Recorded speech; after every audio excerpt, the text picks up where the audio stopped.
It's my pleasure to welcome you all here tonight. I'm Jen Bruce. I am one of the teachers that has mentored the class of 2025 through their senior capstone experience this year. The students in these front rows represent Clayton-Bradley Academy's 8th graduating class, 28 strong, our largest class to date. When CBA opened in 2013, these seniors were first graders. 1 year later, our high school was established, and we set out to build a program that would be a culminating experience worthy of the educational foundation built in our lower school. Over the years, we've refined that model, discovering which programs truly embody our vision. The senior capstone is one of those original elements that remain today, not merely as a tradition, but as a defining feature of both our institution and what it means to be a CBA graduate. 8 years ago, our first graduating class stood on this stage to deliver their senior capstone presentations in exactly the same format you'll witness tonight. In a testament to the enduring value of this tradition, 2 alumni from that trailblazing class join us as judges tonight, Jamin Rasmussen and Hannah Rodriguez. The capstone experience challenges every student to synthesize all of the essential skills we've been crafting over their entire journey at CBA. Effective research, creativity, public speaking, initiative, problem solving, critical thinking, and most importantly, self-directed learning. This course that embodies capstone is called Summit for a reason. It represents the pinnacle of your educational journey at CBA. And tonight, class of 2025, you get to reach that summit one at a time. Well, half of you do. The other half of you can do it on Thursday. But you didn't reach this summit alone, so let's thank those who guided your journey. My amazing colleagues, your teachers, your coaches, and administrators who shaped you, the family and friends who supported every step of the climb, my invaluable co-captain in Capstone, Cindy McDaniel. I could not have asked for a better partner in guiding our largest graduating class through 28 unique projects. We had amazing support from both Catalina Searle and Debbie Gillum, who dedicated a part of the fall semester to supporting these students. And a huge thanks to Linda Cobb, who has done so much to support these students, not only through Capstone, but through the other kind of nerve-wracking experience of senior year, college applications. Special thanks also to our 14 community judges who volunteered their expertise tonight.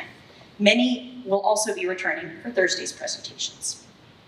One hallmark of CBA is that every project should have a public component, shared beyond the classroom walls.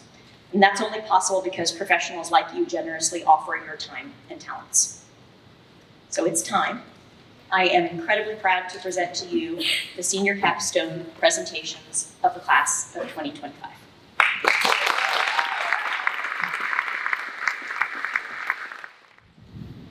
35 feet, 512D in the Yosemite decimal system, 6 90mm glue-in bolts adhered with A7 plus masonry epoxy. These are the specifications of a climbing route I developed and climbed over the course of 10 months. To some, these specs mean everything there is to know about the route. But to me, they mean almost nothing. Climbing is my passion, and in the summer of 2024, I endeavored to explore that passion further and develop a new rock climbing route in the cliff-laden hollows of the Red River Gorge in eastern Kentucky. Route development had always been a goal of mine, and while I understood the basics, I was also well aware of the minutiae involved, as well as the implications of a mistake. For a little context, in sport climbing, a climber ties into a rope at the bottom of a route and clips it into fixed metal anchors called bolts as they progress up the cliff. If they fall, they will fall over twice the distance they are from the last bolt they clipped. Thus, the route developer's precision in interspacing and installing these bolts is paramount to the safety of future climbers. In late April, I became that developer. After quickly finding mentorship in my friend Brett, who pictured here looks like the most stereotypical route developer ever, I began searching for a suitable venue for my project, eventually securing a place to bolt at Ash Branch, a small, newly developed area of the Red. And so I dove straight into the deep end of bolting. And the process was truly the culmination of both my climbing experience and my education. I spent late nights drawing diagrams and fixed line setups, observing the physics at work in climbing falls, and applying those observations to my plan for the route. Each time I made the 3-hour commute to Ash Branch, I spent several hours preparing the necessary gear anchors and directionals for my fixed line, and then around 6 hours bolting, so assessing rock quality by tapping it with a hammer and observing the sound produced, marking out bolt placements, drilling bolt holes, cleaning bolt holes, and then finally gluing the bolts in, and then another several hours just safely disassembling everything and retrieving all of my gear from the cliff. Oftentimes, I would end up walking the steep hill out of Ash Branch in the dark, only to return and do it all over again the next day. Hundreds and hundreds of hours of driving, bolting, and troubleshooting later, the route was fully developed and ready to be climbed, hopefully by me, for the first descent or FA. Of course, getting the FA would be just as formidable a challenge as the actual development of the route. I had bolted a monster, a route I wasn't even sure that I could do. Moreover, a tibial stress fracture, elbow tendonitis, and a lumbrical strain halted my training for several months. After weeks or months of rehabbing one injury, on came the next. I soon realized that assessing the integrity of my body was vastly more complicated than assessing the integrity of rock. After all, I couldn't just smack it with a hammer and listen to the sound it made. Instead, I had to learn to listen to my body honestly and coexist with a fear of my unknown future. In the midst of my uncertainty, I began to consider what I would name my route if things did go my way. Located on the infamous Sasquatch wall at Ash Branch, I eventually decided on calling it Single Grainy Photograph, referencing this dubious evidence for Sasquatch, while also alluding to my introspections during my injury. As humans, we chase the most subtle evidence of success. It's an uphill battle for an ever-fleeting reward, yet we find so much meaning in the journey, injuries, failures, and all, that the significance of the outcome dwindles. If I was searching for Bigfoot, my single grainy photograph wouldn't tell me for certain that such a creature exists. However, it would evoke fond memories of the process by which it was taken. For me, success on a climbing route isn't a harvesting of specifications. 35 feet, 512 feet, 6 bolts. Instead, it's a token of time spent in one place, of climbing not to have climbed, but simply for the love of it. Inspired by my newfound philosophy, I eventually found purpose in helping my school's climbing team progress. Even when injured, I could be climbing in spirit, sharing the journey with my friends. Slowly but surely, I returned to health. And there were still setbacks, but I was able to take them in stride, viewing them as just as worthy a challenge as a climbing route. The ability to slow down, refocus, and rest became a part of climbing to me, meaning I get to engage my passion every day now, on or off the rock. Many months of training passed, and as winter set in, I felt ready. One snowy January day, I headed out to Single Grainy Photograph to make my test run. Using gear to rest along the way, I was able to make every move. The moves are hard though, and I knew that linking all of them together to get the FA would be a monumental challenge. I'd be lying if I said I didn't have doubts, but I remembered to put it in perspective. I wasn't doing this for some semantical quantification. I wasn't doing this to add it to the tick list or for a grade on this project. No. I was doing this for my love of climbing, for my love of the nuanced movements on this route that I had dedicated nearly a year of my life to. On my first true attempt, I made it to the very last bolt. There I failed, there I fell. My bolt held, and I was ecstatic. Many falls, and a few weeks later, I did it. Just like that. It took me 2 minutes. And the success wasn't half as gratifying as the journey. It's so exhilarating to exist in an instant where every decision you make has the capacity to change your experience of something. Such moments seem to last an eternity, a blissful lifetime of unified spiritual flow, oneself amongst the gestalt of existence in Zen. The instant you succeed, that moment ends. In finding something that captivates you like this, you effectively extend your lifetime as you perceive it. It's ineffable, as I demonstrate here, but more importantly, it's motivating. Learning the art of doing for the sake of doing, as opposed to having done. And so I learned. Too often do we overlook the process. Too often do we wish it all away, demanding instant gratification and completion. I wish not to rush to completion. I wish to savor. 35 feet, 512 deep, 6 bolts, 2 minutes to climb, a lifetime to experience. Thank you.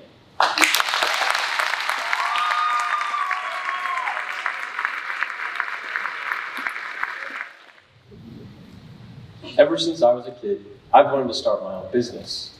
I love the idea of being my own boss, managing my own time, and starting something from the ground up.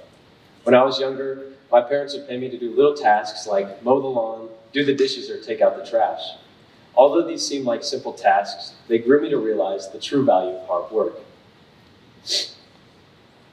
When I decided that I wanted to start a business, I had to find out what kind of business that I wanted to start. I went through a number of different ideas, from mobile detailing to junk removal, and finally decided on landscaping. Landscaping was the most beneficial and achievable for me, as it required little to no startup costs. My next step was coming up with a business name. I knew the business name had to relate to landscaping, but also have a catchy twist to it. I finally settled on Rooted. Rooted had a relation to landscaping and also flowed well, Rooted Landscaping. The next step was marketing. Marketing was a harder task, as I had never branded a business before, so it was a bit of a challenge. I took a deep dive into watching videos and researching different ways and the best ways to brand a business. I started off by designing a logo. I knew I wanted the logo to reflect who we are as a company, but also make the main focus the name Rooted. This was my final design. It made the focus rooted, and I made a creative design that related back to landscaping. I made the T into a cross, resembling who we are as a company and how we are faith-based. And yeah, once I completed the logo, I then added it to our business cards. The business cards, I wanted them to be easy to read, but also get to the point. So I made it a simple design with our logo, a list of services that we offer, our contact information, and a QR code linking straight to our website. I also wanted to create a source of advertisement while we were on the job. So I designed a t-shirt that would act as an advertisement. I made it simple with our logo on the front and the back, and a phone number in a larger print for easy visibility. One of the hardest parts of the project was definitely the website, as I'd never done anything like this before. So I did research on the best platforms to do this on. I stumbled upon Wix. Wix made it easy to design the website, and I designed it into 4 main parts. Our work, which consisted of before and after pictures of jobs that we've done, about us, a short description of who we are and what we do, services, a list of services that we offer, and a contact us page, making it easy for the customers to contact us and the easy ways to find us. If I were to price a job like I did when I was a kid, I'd be asking people to pay me a couple dollars to landscape their entire property. Turns out that's not the best business model. Throughout the project, I had to figure out the best ways to price out jobs and create quotes. I used a website called Brisk Invoicing to create digital quotes where I could list all of my product detail, quantity, and pricing. This allowed for easy communication on both sides of the contract. I created quotes like this one to demonstrate what the job would consist of in pricing and quantities.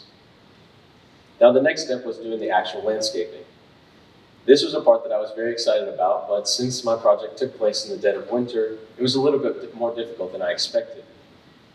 My jobs consisted of more seasonal cleanup work. One job that I did was I cleaned up the leaves from a client's yard. This took about 6 hours to complete by myself. So this project has taught me multiple different business tactics like analytics, marketing, and client relations, all which have been helpful. But the main point that I learned from this project is time management. I had to manage both marketing and customers and business actual work throughout the project. I'm just grateful that I have made his dream come true of starting a business. Thank you.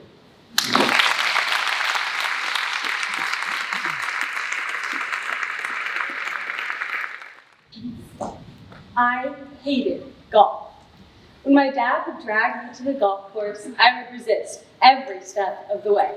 The sport seemed boring and confusing, and the only part that I looked forward to was the peanut butter and jelly sandwich and sweet pickle in the clubhouse.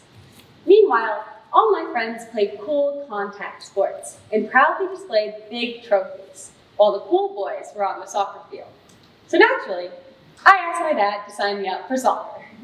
I got my pretty pink shoes and I was ready to go. I hated soccer. When the angry 8-year-olds charged at me, kicking and shoving, I would step aside and let them pass, terrified. Soccer lasted a few seasons, and the only thing that I had to show for it was a participation trophy that read, "Most Graceful." So I decided to give golf another shot. My dad took me to the range, and on our way out, he picked up a flyer for the First Tee program. I had started attending camps there, and I spent my summers playing 9 holes in the morning and 9 holes in the afternoon. And suddenly, I loved golf. Playing with my dad transformed from a boring chore to a fun outing. Not to brag or anything, but when I was 12, we won the parent-child scramble tournament thanks to my birdie on hole 8. Growing up with 3 sisters, I always felt more comfortable around other girls. So when my golf coach offered a new program just for girls, I eagerly signed up. We would do crafts, activities, and learn new skills. Playing in this safe and fun environment gave me the confidence to keep golfing. So in 9th grade, when I came to CBA, I joined the inaugural golf team. At the time, there was only one other girl on the team, and no one had any prior experience. So I put the pressure on myself to be the best. I was named captain, but I still had no idea how to talk to boys. So I started recruiting my friends. By my junior year, our team had grown from 2 to 5 girls. Teaching them how to play became the highlight of my high school experience. So when Capstone came around, I knew I wanted to create a series of golf clinics at CBA to bring the joys of golfing to young girls. At this time, I was a junior coach of the First Tee. So I was pretty confident in my coaching skills. But as a junior coach, I was told when to be where, what to do, and exactly what to teach. Now, it was all on me. I had to decide who was going to supervise, how to market, how many clinics to have, where to have them, what I was going to teach, and most importantly, how to keep young girls yielding large metal clubs safe. So I decided to have 5 clinics. My coach, Brady Orr, offered to supervise, and Mr. Nelson helped me to market my clinics by sending out an email to all lower school parents.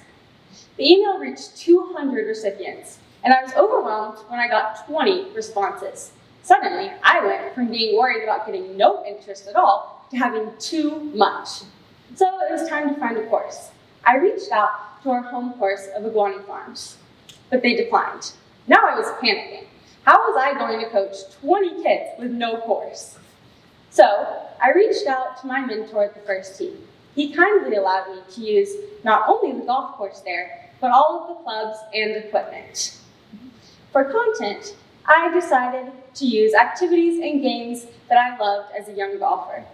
And in true CBA fashion, I centered each clinic around a CBA life skill to teach the kids how to use these skills outside of the classroom, but in golf, sports, and in life. But sadly, due to the distance from school to the First Tee, I was left with 10 girls. In my opinion, the perfect size. The first clinic was a huge success. The girls helped out, participated, and created the environment I had only dreamed of. My favorite clinic was centered around the life skill of problem solving. I gave them random materials I had found, like pool noodles and foam balls and hula hoops and tees, and I told them to use their problem solving skills to create a putt-putt course. At the end, we played the course through and had a great time. I was so impressed when they were able to tell me not only how to use problem solving, but all of the skills we had learned in golf, in the classroom, and in life. These girls inspired me, and I just hope that I can help other young girls to be empowered in golf, in life, and in everything that they face. Thank you.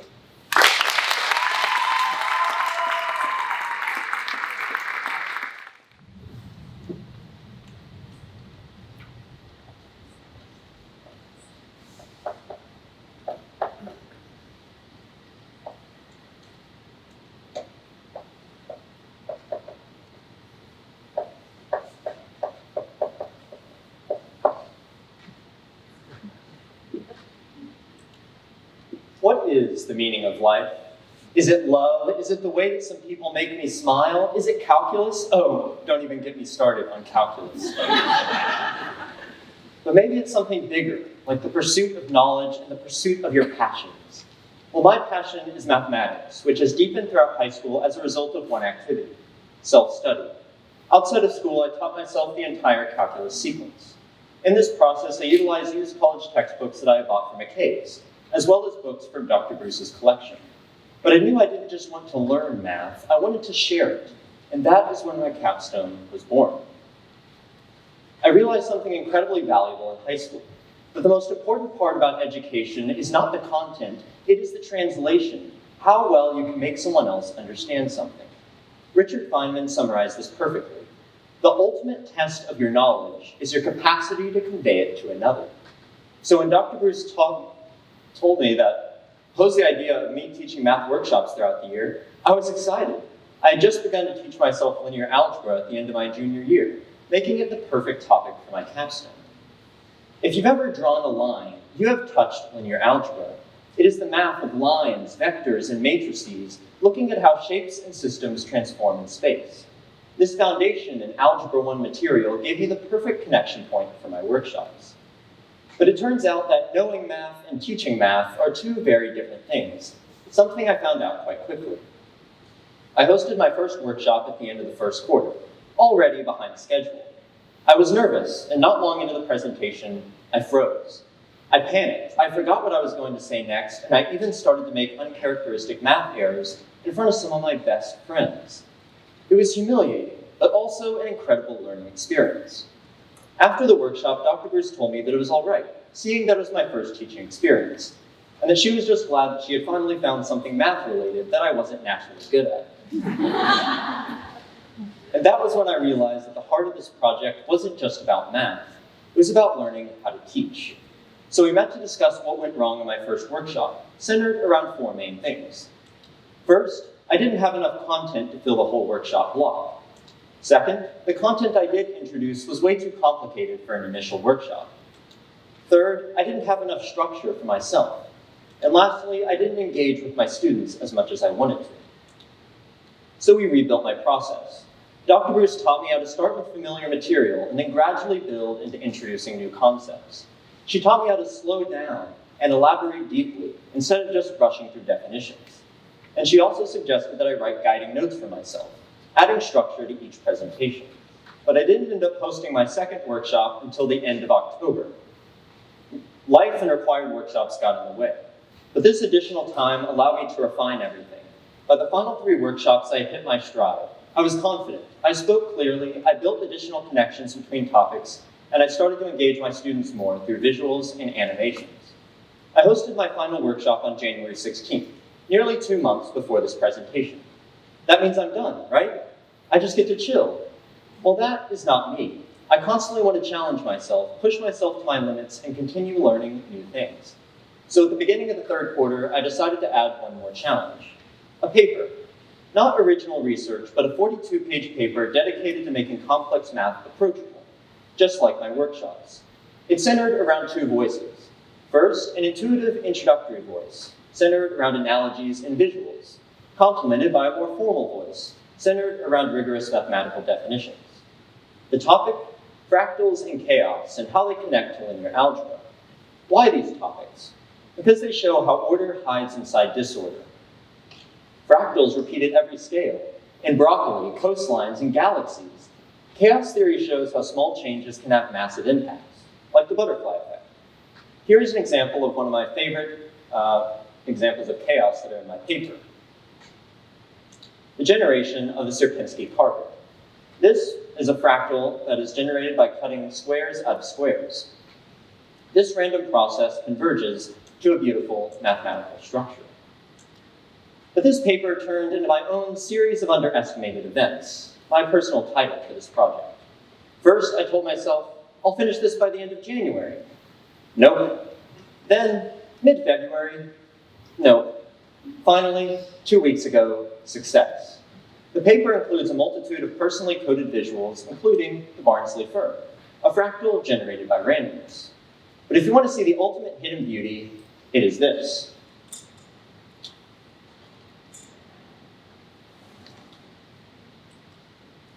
I assume that most of you in the audience are confused. Where are the numbers? Are we in English class? What is going on? Well, this is Euler's formula, often considered the most beautiful equation in math. It connects 5 fundamental numbers. Some of these numbers aren't even real. Literally, I is imaginary. Yet they all fit together into one perfect formula.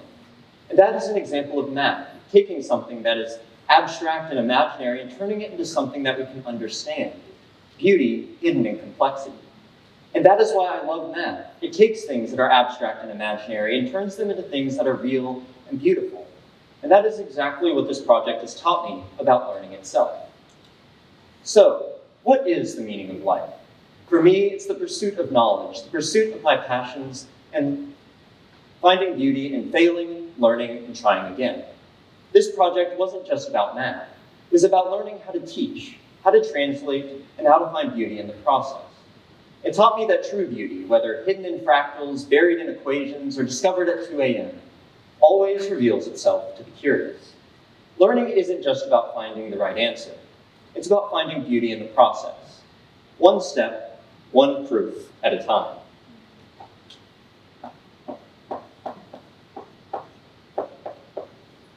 QED. Thank you.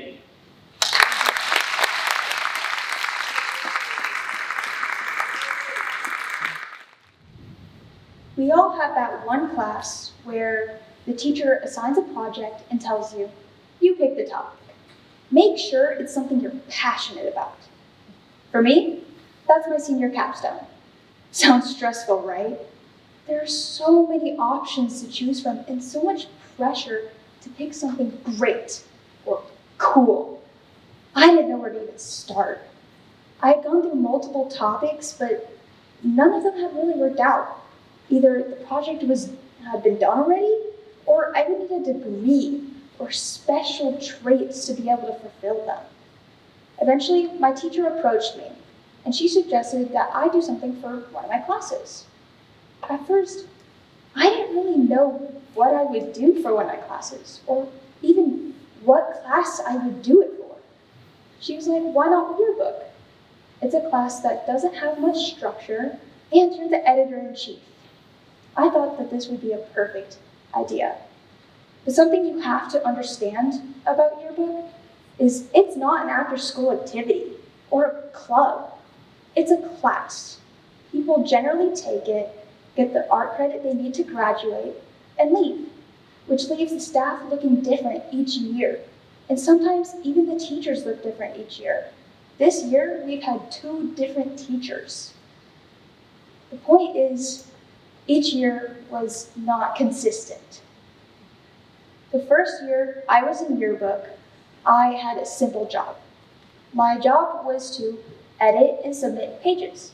Sometimes I would help other people with their pages, but in all honesty, I didn't know what I was doing. Nobody really did. You would think that there was some great how-to manual, but there wasn't. I mean, the teacher was great, but this was her first year teaching Yearbook. We'd used the previous yearbooks as a guide, but it didn't help very much, seeing as that's the end result. It didn't tell us how to get there or when it needed to be done by. The next year, I was elected the editor-in-chief, which means I took on whole new responsibilities. Not only was I completing my own pages, but I would have to approve other people's pages. I would oversee the graphic design and just make sure that everything fit together. I'd have to give them feedback to help make the yearbook just a little bit better.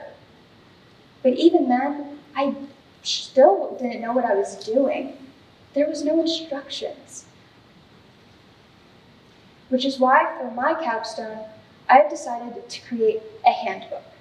A handbook for the future editor-in-chiefs to use as a way to be able to,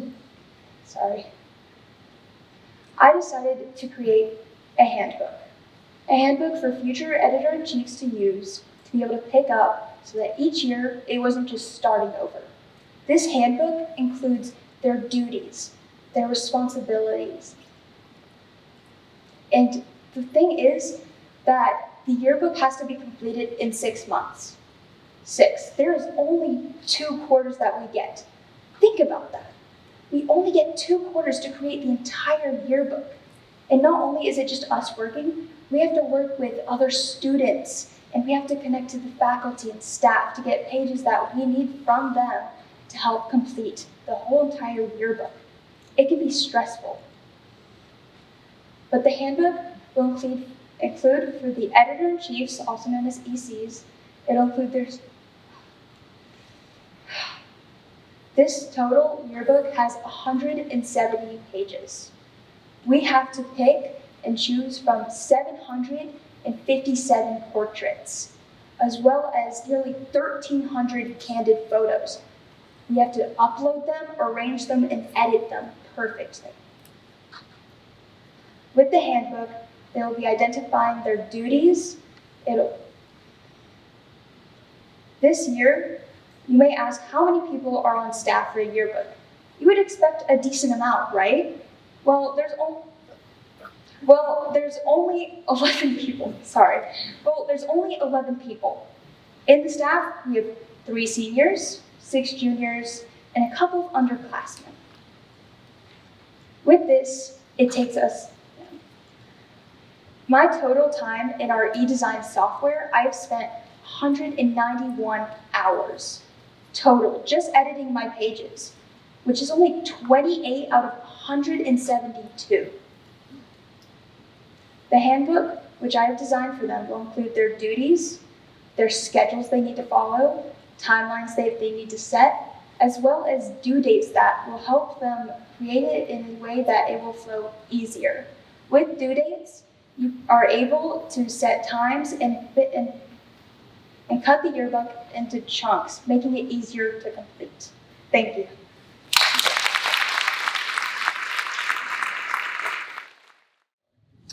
I, like many people growing up, had tons and tons of toys. Ranging from action figures to board games, each toy had their own special moment. But none ever came close to the perfection that was Legos. Every time my parents and I would go to a store, I would always beg endlessly for them to take me to the toy aisle, where I'd beg for another Lego set. Now, like every child who hasn't fully grasped the concept of money, or that we can't spend all of our money on toys like Legos, I would beg and beg and beg until they'd give me a new one. So eventually, after amassing an insurmountable amount of Legos, the problem of storage began to arise. So that's where the bucket came in. I had a bucket filled to the brim with every single Lego you could ever find, from every shape, size, color imaginable. And from this bucket, my love for design and construction began to take place. Now, growing up even further, I got to be a part of CBA's first Designing for Pros class. In this class, it was all about architecture, construction, and engineering. And in this class, I got to further develop my love for building and construction, and architecture particularly. And I was introduced to my future mentor, and I was immediately captivated by all of his work. It was so inspiring that for my capstone, I decided that I was going to make a model of future buildings here at CBA. So first, obviously, I had to figure out what I was even going to be making a model of. So I scheduled a meeting with a few faculty members to determine what I was going to be building. And to put it frankly, there was basically no information on these buildings other than they were going to be an auditorium and a gymnasium, and that they had a specific square footage allotment currently. So this is both a blessing and a curse. Blessing because it provided me a lot of freedom for my creativity to flow, but it was also a curse because I had to start from square one. So I began sketching out potential layouts, and I arrived on this one. It's a bit blurry to see, I know, from the back, but after sketching these potential designs, I arrived on this one, and I wanted to initially have grand visions of making both a digital and a physical model. However, after inquiring and testing out a 3D modeling software, I realized that firstly, it was going to take a long time to do anything to make even a single model of one of the buildings. And also, my laptop was not quite built for the intensive task that was modeling things. So I focused solely on the physical one. But by the time I figured this out, it was already pretty late in the year. And by the time I got materials, it was already winter break. So when January started and the school year started, I was full steam ahead. I poured all my time, all my free time into this project. I had to cut, glue, and measure each piece and deconstruct a couple times and reset certain areas so that it was perfectly in line with the sketches that I had earlier. Now, this differed a bit from what we did in Designing with Pros because instead of being in groups of 3 or 4, I was by myself. But I persevered and I completed it. So, the journey my capstone has taken me on has made me think about student voice. Constantly, almost every day, I hear complaints from both students and faculty about certain aspects of these buildings, from the lack of showers in the locker room, the lack of a proper dressing room back here for musicals or things like that, a specific high school art space, or even a proper auditorium for things like these. And that's what my model was meant to do. It wasn't just about making these new structures and coming up with a layout on my own. It was about addressing these long-standing issues and truly making a space that inspires learning. Thank you.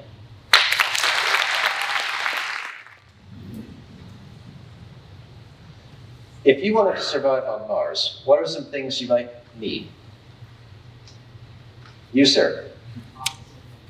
That's a good answer, sir. So here's the follow-up question. How would you like to go about obtaining it? Can't you just bring it there?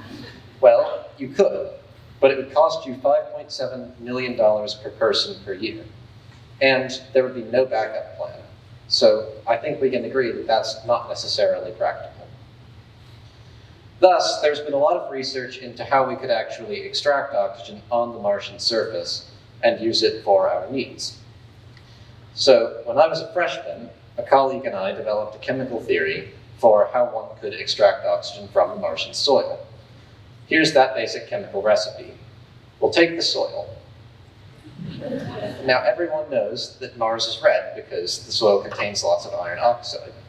But as it turns out, iron oxide is just one of many metallic oxides contained within the soil.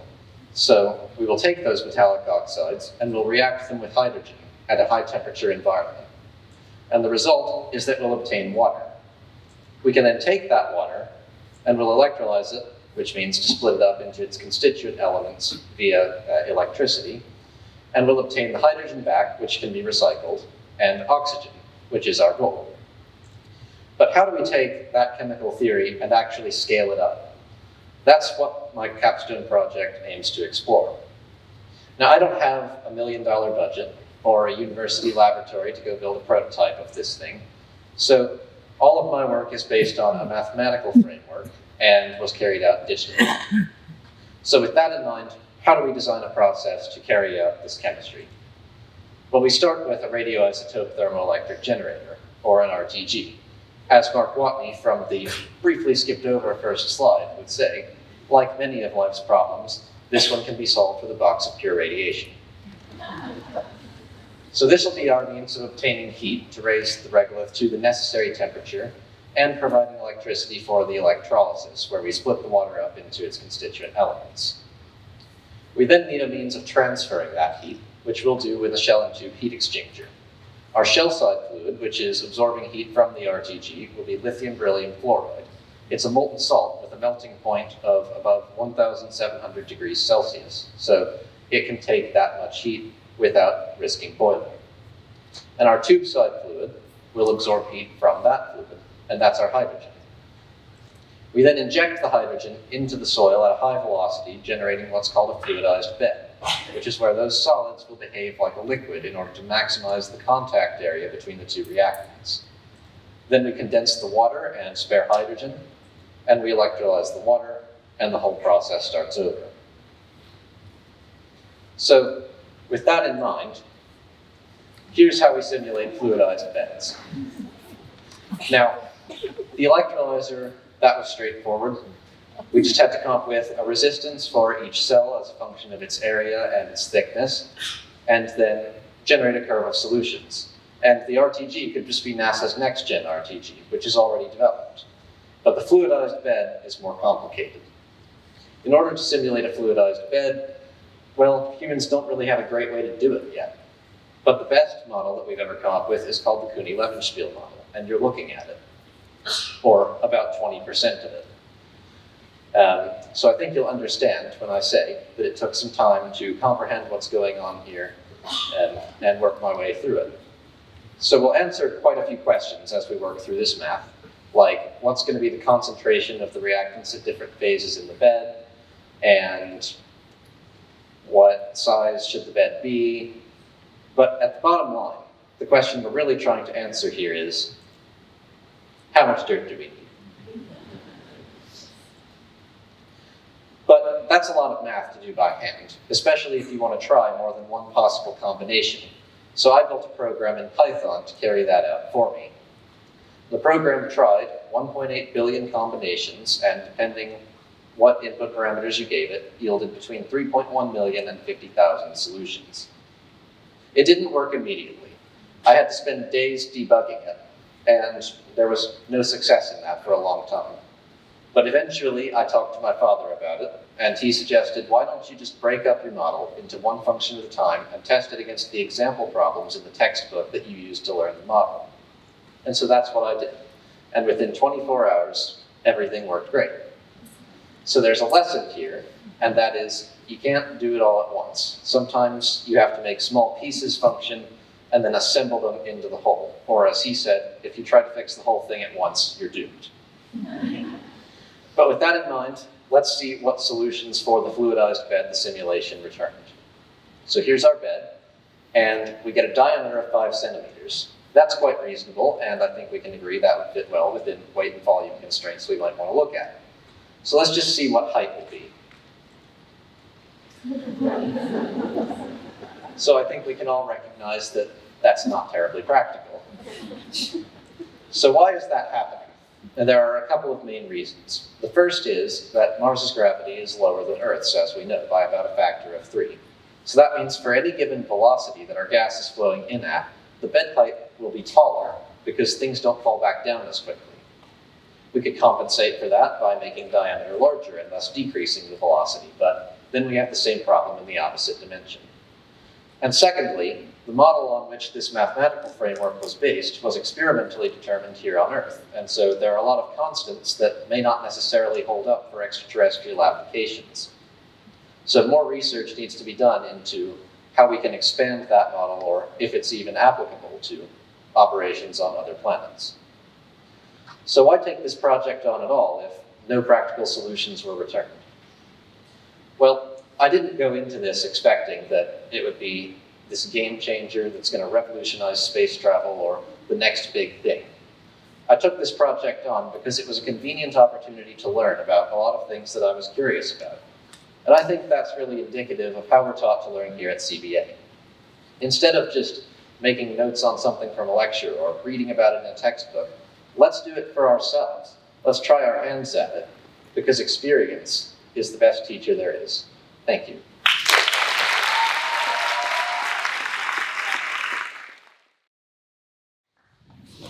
Growing up, the cafeteria was my arch nemesis. As I opened my lunchbox, my peers would exclaim, "Ew, what's that smell? What is that?" Embarrassed, I would beg my mom to send me with a Lunchable. I just wanted to be normal.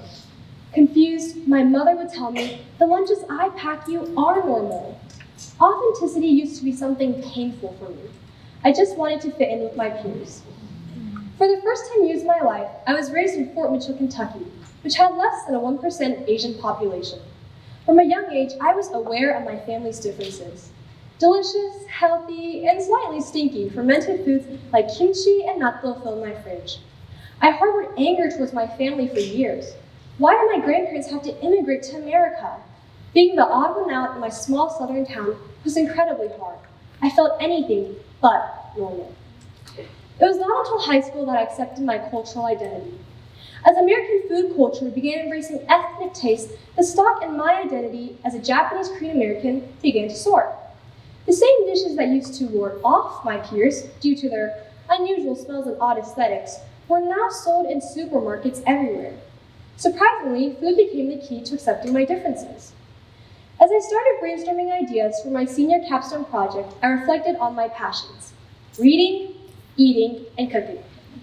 I knew that I wanted to create something that would convey how important food was to me and how it connected me to my culture. So I decided to create an Asian cuisine cookbook filled with the delicious dishes I grew up eating. Food has always represented a connection to my family, especially to my grandmother and my mother. Food has been the bridge between the barrier of language that exists between me and my grandmother, since my Korean and Japanese skills are, quite frankly, very subpar. Cooking has been something that we can do together that doesn't require much conversation. As I started creating my cookbook, I knew that I wanted to include both Japanese and Korean cuisine, splitting 30 recipes evenly between the two. My greatest challenge arose as I tried to write down recipes. Growing up, my mother never measured anything. Everything was eyeballed, so I had to get creative. I used a combination of online research as well as my own trial and error to get the perfect measurements, ensuring that my dishes would taste just right. Finally, I would test out these recipes, making some minute tweaks here and there. Unfortunately, I definitely underestimated how time-consuming creating recipes, adjusting ingredient amounts, and formatting these recipes would be. From August to October, I have planned to research everything about cookbooks, like websites to find templates on and dishes to include. From November to January, I compiled all of this research into the final product, specifically allocating winter break to work on my photography. February would be used for any last-minute finalizations and changes. As I started researching templates for my cookbook, I realized that A, I either didn't like the ones available, or B, the price tag was way too high for my budget. Hence, I turned to good old Canva. I was led into the school's premium Canva account, and I searched for templates from there. Once I had my template chosen, around October, I started inputting ingredients and recipes, remaining comfortably ahead of my initial timeline. As I mentioned previously, 30 recipes was a tall order considering my time constraints, so I narrowed it down to the 14 recipes that I deemed the most delicious and important. I also picked recipes that held special meaning to me. I picked zaru soba, a traditional Japanese dish featuring chilled buckwheat noodles served with a dipping sauce because it was my favorite food growing up. I picked naengmyeon, a Korean dish consisting of cold, chewy noodles served in a chilled, tangy broth with vegetables and an egg because my grandmother would always cook it for our family whenever we visit her. This was the method I used for picking recipes, whatever was the most delicious, memory-filled, or had large cultural significance. By the time I finally had all my recipes and ingredients input, it was suddenly the beginning of winter break. Now, I had initially thought that winter break would be the perfect time to work on my photography. However, due to my various winter break adventures, I ended up only having 4 days to work on my photography. Since there are 14 recipes in my cookbook, I had to make 3 to 4 dishes per day and find a way to stage them artistically for photography. I experimented with various backgrounds while maintaining consistent lighting. I was aiming to keep my project low budget while maintaining a professional aesthetic. I even had to recruit Enoch, my brother, to help finish all the food that I couldn't get around to eating myself, since I was cooking so much in such a short period of time. Once I had all my photos taken, I input them into my cookbook template, and I uploaded the file to Amazon Kindle Direct Publishing, a free book publishing website. I ordered myself a copy, and by the end of January, I held my own copy of my cookbook titled Noodles, Rice, and Everything Nice in my hands. The journey to get here has been extremely stressful, but highly rewarding. I've been able to encapsulate all my passions and life experience, my creativity, my culture, my love of books, and my appetite for science into one product. My cookbook is available both on Amazon as well as a table in the back. It contains 14 delicious dishes with pages in between filled with cultural facts and science tidbits. What was once a source of embarrassment has evolved into this massive project that highlights my differences in an empowering light. Food has been the doorway to honoring my authentic self, and I've grown to love my culture. My authentic Korean and Japanese meals taste like home, my normal American home. It's funny how time, experience, and a bit of fermentation can transform not just food, but perspectives as well. In creating this cookbook, I have learned that authenticity isn't just about fitting in. It's about standing out and letting others savor the richness of who you truly are. Thank you.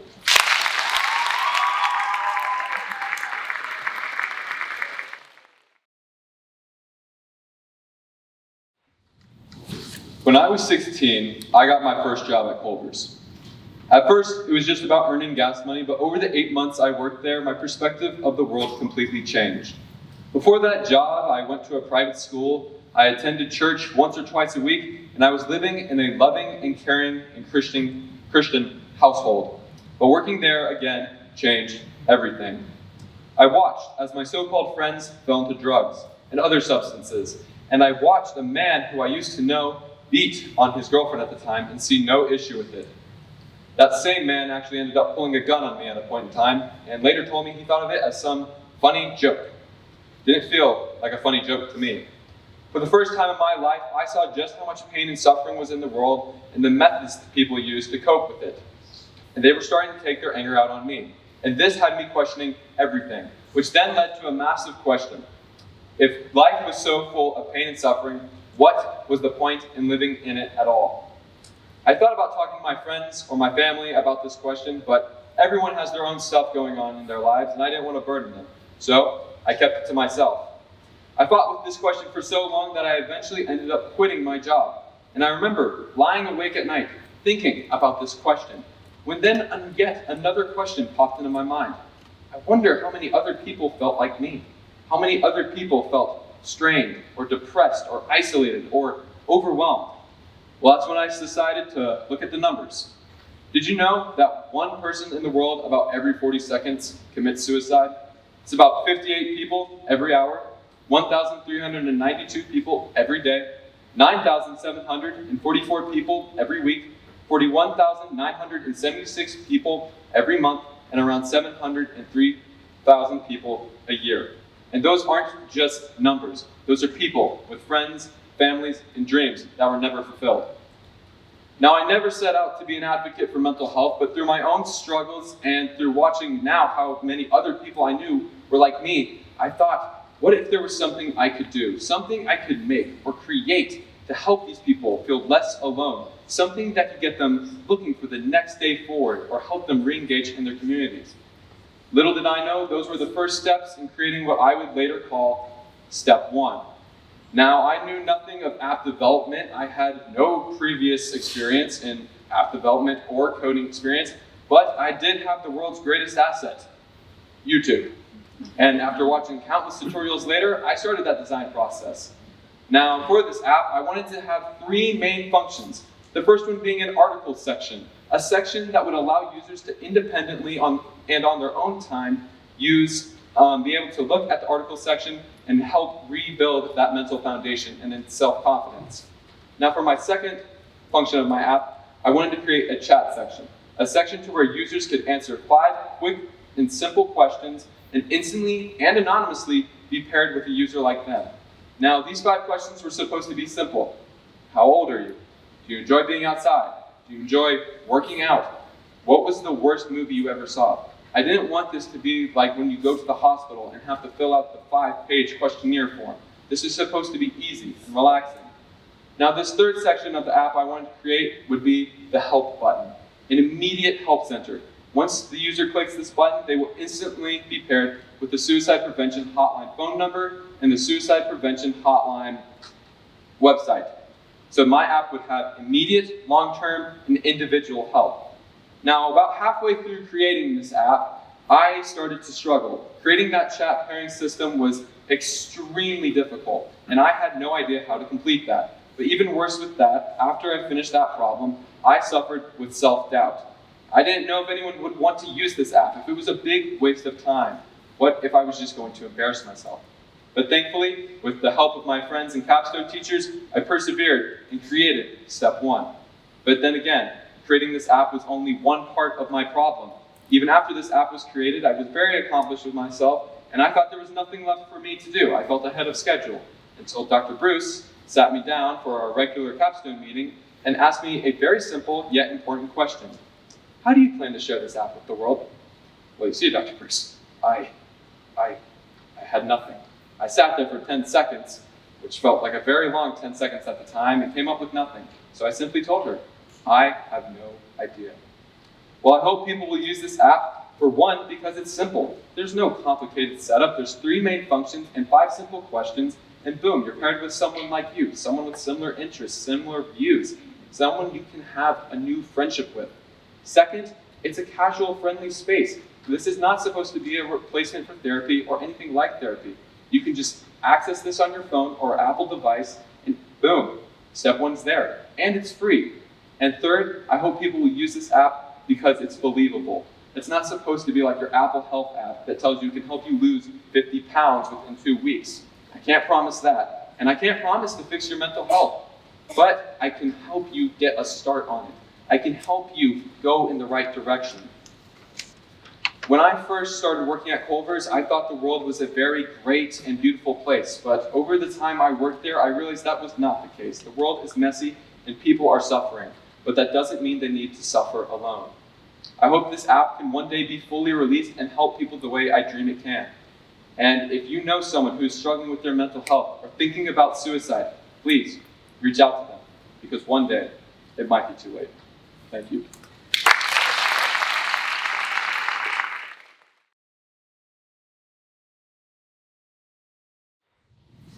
Being told you need to choose what career you want to pursue for the rest of your life while still in high school is overwhelming. For most of my life, I've been told I think like an engineer, but hearing that never made me feel any more qualified to pursue engineering. I hadn't proven to myself that I was in any way capable of a career like that. I'd hardly touched a 3D printer or a CAD program, never even tried to figure out coding or how to properly wire a programming board, yet I had the audacity to say that I wanted to pursue a career that would so heavily require those skills. Rather than let myself be consumed by the fear of failure and the unknown, I wanted to at least try and prepare myself for the future. So I decided to see Capstone as a unique challenge, a chance to push myself in every aspect to learn. I wanted it to be difficult and force me out of my comfort zone, so no matter how this project ended up, I'd walk away from it with something far more valuable: experience and confidence in my future. But now the question was, how could I tap into as many facets of engineering as possible with a single project? After some consideration, I figured that choosing a project centered around the creation of a robot would incorporate many of the skills I wanted to learn, such as 3D printing, modeling, coding, wiring, and intricate construction.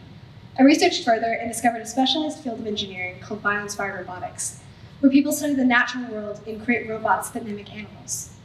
One demonstration of robotics that caught my attention was the work of Dr. Giovanni Bianchi and Dr. Simone Ciccomani from the Polytechnic University in Milan, Italy. Through their combined efforts, they created a robot that mimics the fin propulsions of a cow-nose ray underwater. I was immediately transfixed, and I knew that this would be the perfect project. So I wrote my very first transatlantic professional email, and in less than 24 hours, they responded with enthusiasm to my interest in their work, along with a drive containing hundreds of CAD files and schematics detailing every part of this amazing robot. Now, I went into this project fully aware that it'd be challenging. After all, that was the goal. However, I severely underestimated the language barrier and Google's inability to translate absolutely anything correctly from Italian. I also learned quite quickly that unconventional names for hardware, such as circlips or parallel keys, don't translate well from Italian to English. I first discovered this when trying to find hardware called dadi, which translates to dice in English, just to later discover that what it was actually referring to were hexads. Now the issue lay with finding a 3D schematic of how everything fit together. This took days to find because everything was in Italian. But even once the files were found, they couldn't be viewed in anything other than SolidWorks, an expensive professional 3D modeling software. But with the help of Dr. Lucas and customer support, we received an application called eDrawings that allowed us to view the files. Now, 3D printing went rather quickly after having access to the robot's blueprints. That was until I realized that the robot's fins couldn't be printed with the filament I'd been using. PLA, or polylactic acid, is the most common printing material because it's recyclable and relatively inexpensive for the print quality. However, it's a rigid plastic, and I needed the fins to be flexible but resistant to tearing or breaking. That fit the description of thermoplastic polyurethane, otherwise known as TPU. This type of filament required a ton of research, specifically into what kind of 3D printers could print with such a soft filament, and later, polymer adhesion because of TPU's unique binding properties. Once all the 3D printing was sorted out and the hardware had arrived, it came down to the assembly of the arms. When printing with PLA, I didn't account for the fact that plastic shrinks when it cools. So even if a digital model was made using exact measurements, the printed object would be smaller than the digital version. Initially, the thought was to Dremel everything out, but the infill density the robot's arms were printed in was too low, meaning that everything was pretty much hollow past the outer wall. So, after some quick research, I discovered that the melting point of PLA is around 302 degrees Fahrenheit, while a propane blowtorch runs at around 3,600 degrees. So, by heating the stainless steel hardware for about 6 seconds, it easily melted straight through the plastic, resizing everything perfectly. Before I could put all these plastic pieces together, I needed to figure out the electronics. The professors who originally created this robot used a programming board called an Arduino Do, which should easily be able to handle the 8 servo motors that control this robot's movements. However, whenever I tried to run a simple sweep program on only one of the servos, the thing would shudder and stall. This was caused by multiple issues. My code wasn't allowing enough time for the servos to change position. I wasn't supplying enough power to everything for everything to run smoothly, and the programming board I was using couldn't actually handle running more than 4 servos at the same time. Once I went through and fixed each of these issues, that's when the real fun began. Wiring.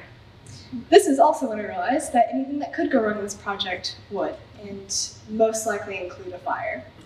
When I first ran 12 volts through the entire system, nothing moved. That's when I smelled burning plastic and, of all things, the voltage limiter caught on fire. Turns out, the servo motors automatically shut off when supplied with more than 7.4 volts, and the programming board I was using didn't limit the backflow of any voltage, so it completely fried it without even realizing. Later, I made a similar mistake and set yet another voltage limiter and a programming board to an early grave.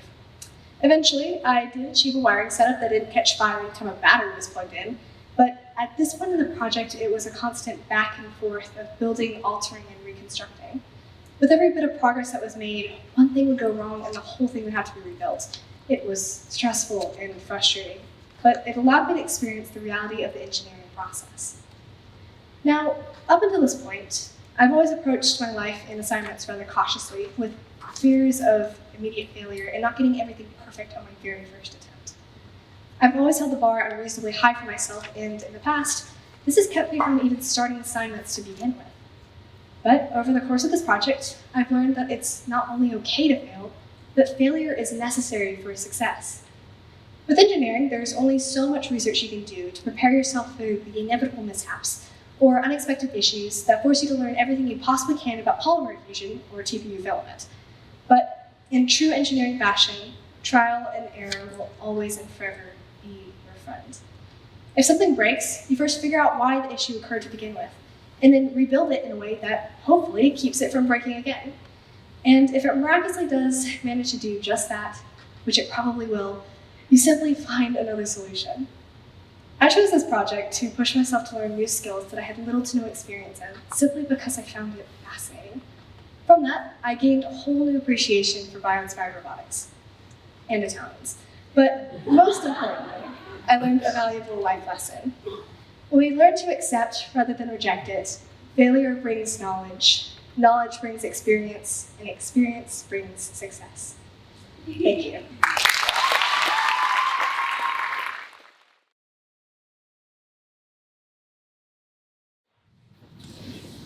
I am an athlete. I'm sure many of you in the crowd have played a sport before, whether it was for a team, for fun, or just in gym class. Sports have had a huge impact on my life. I started playing soccer when I was 2, basketball when I was 4, and football when I was 6. Over all my years of playing sports, I've had many great mentors. However, I believe that it was my dad that truly sparked my love for sports. Another great memory I have from playing sports is the Norris Dam race this year in cross country. The start of the race was good. I had a good pace and I was keeping up with the front of the pack well. Then, about halfway into the race, I got spiked. Getting spiked is when you're running and someone steps on your foot with metal spikes that pierce through your shoe. It hurts. I remember thinking that I wanted to quit and that I couldn't finish the race. Then I heard behind me a voice. It was Coach Luke, who always runs up and down the sidelines at the courses encouraging us. He told me that, quote, "the pain is only temporary." A very Coach Luke thing of him to say. And I hunted on his words, and they took me all the way to the finish line, where I ended up setting a personal record at that race with my time. I know for a fact that if he wasn't there, I would never have finished that course. When playing basketball, I'm known as a leader on the court. I may not be the most athletically gifted or the most talented kid, but I always try to make sure my teammates are in the right spot at the right time to set up plays, and I try to set up team events outside of the sports. So it's safe to say that my mentors have really helped me in my sports career. And so when it came time to choose a capstone project, I knew that I wanted to coach.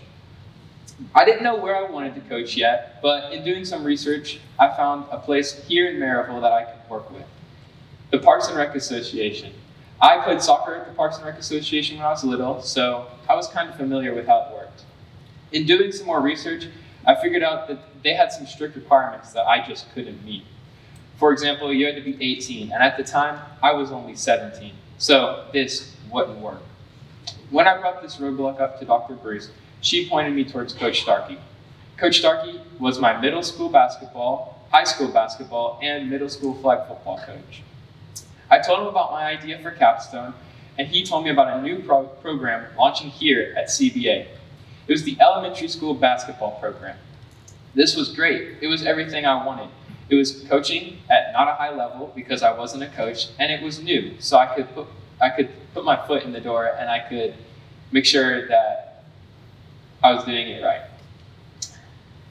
So my first official task as the assistant head coach and assistant athletic director was to attend the athletic director meeting at Sacred Heart. This is a picture I took, and you can see Coach Starkey and Coach Thompson there. We planned the elementary school, middle school, and high school basketball schedules, and I even got to interject in one of the rulings on our new league, which was a great experience. My next step was to create the jerseys for the team. If you're a parent, you know that us kids tend to lose things, so I tried to make it as easy as possible for you guys. One side is red and the other side is black, so you only have to carry around one set of jerseys instead of a home and away jersey. My next step was to meet with Coach Wall. Coach Wall is the head coach of the elementary school basketball team. Upon meeting him, I could tell that he was going to be a great fit. He was passionate, down to earth, and I could tell that he really cared about the kids. It was his first time coaching, so I'm sure that he was a little nervous, but upon meeting and talking to him more, he told me that his son Nikolai was on the team, so I'm sure that that was an added benefit. Then it came time for our first practice. I remember our first practice like it was yesterday. I felt confident walking in, and once I walked in, I didn't feel confident anymore. Imagine this, you stand in the gym and you see 14 elementary schoolers playing basketball. There were balls bouncing everywhere, and I didn't know where to start. But thankfully, after a couple weeks, I started to settle in and find my groove. Then it came time for our first game. We didn't win. But it was okay. It was a great learning experience, and I could tell that the kids had a lot of potential. They just hadn't come together as a group. So, after a few more weeks of coaching and a few more weeks of practice, we had a couple more games, and it finally happened. We won our first game. I was overjoyed, and the kids were even more excited. I could see that they were really enjoying what they were doing, and that they had finally come together as one. I specifically remember teaching Nikolai about backdoor cuts. Backdoor cuts are an effective way to get open, and we use them every day in high school basketball. When I taught Nikolai about this, I could see that he really wanted to get better, and I hope that this guidance will carry him through his middle school and high school career of playing basketball. And that's when it hit me. None of this was ever about the fundamentals or the X's and O's of coaching. It was about creating relationships with the kids. It was about getting to know them on a deeper level, to where if I'm walking around school, they come up and ask me, "How was your basketball game?" Or, "Did you see that new play that LeBron did?" It's great, and I really like how my capstone project turned out. And so, with great pride, I can now say that I am a coach. Thank you.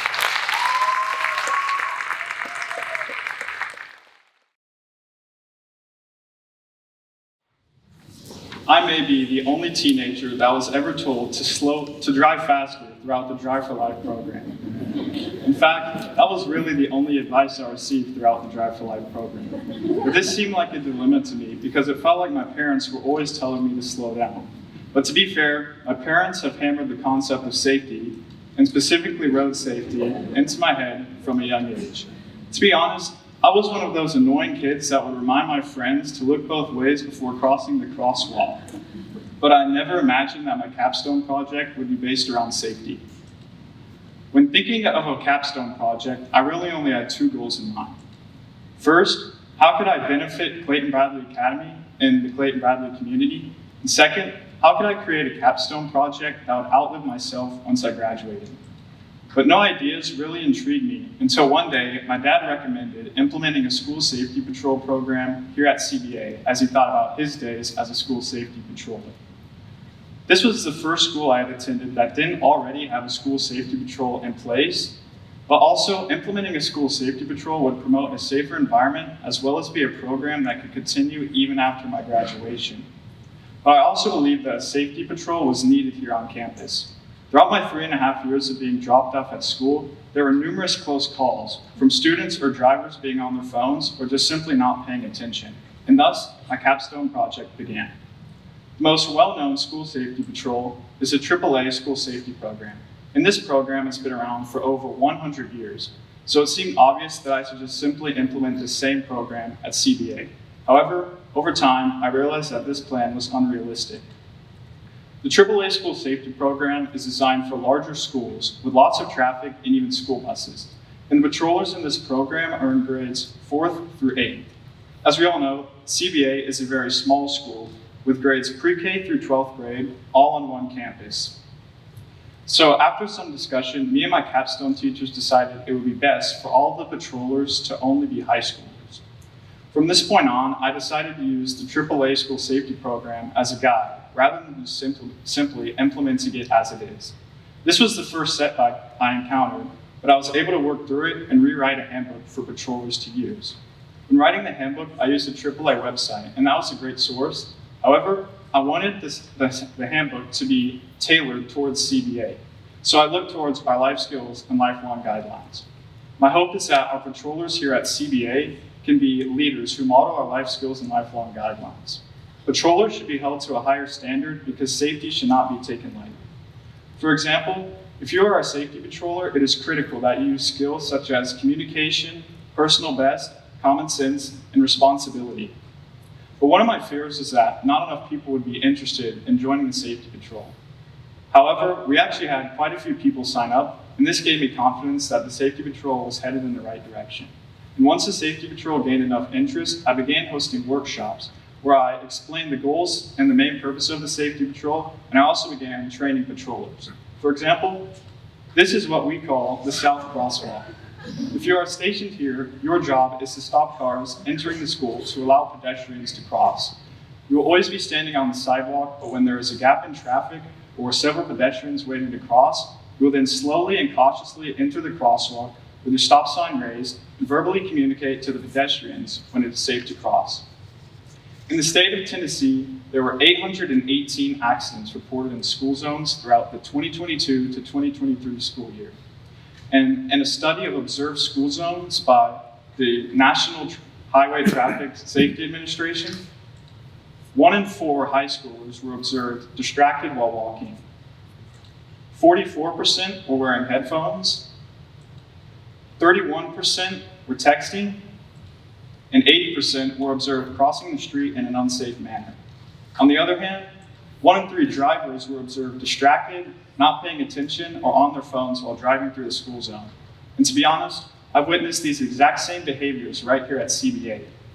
Knowing how important safety is caused a lot of stress and anxiety for me when creating a school safety patrol. I knew that if something went wrong, the decisions I made would be to blame. And that's part of the reason why it took me so long to plan out where each patroller would be located. I printed out multiple maps of the CBA campus and brainstormed where each patroller would be located, as well as what their role would be at each spot. And although the CBA Safety Patrol was beginning to come along, I still needed to make this a sustainable program. So I began writing a training guide. And this was by far the hardest part of the project. The training guide would explain what each patroller would be doing at each spot. But I needed to make the training guide in-depth while at the same time easy to understand, so that way the next captain of the safety patrol could carry on the program smoothly. But along with all of the documents I created to sustain the safety patrol, I also purchased high visibility school safety patrol vests with the CBA logo, 4 stop slow signs, AAA school safety patrol badges, and 4 road closure barricades to protect middle schoolers during their brain break. But the CBA School Safety Patrol goes beyond just the materials. The point of the CBA School Safety Patrol is to protect students here on campus and to allow high school students like myself to step up and be leaders and make an impact on the community around them. And I hope that younger students here at CBA can be taught about safety just like how my parents taught me about safety when I was younger. We currently have a great group of dedicated patrollers, and we plan to implement the program on April 14th. But now, like my parents did for me, I'm now the one telling people to slow down. And here's one of our school safety patrollers now. Thank you.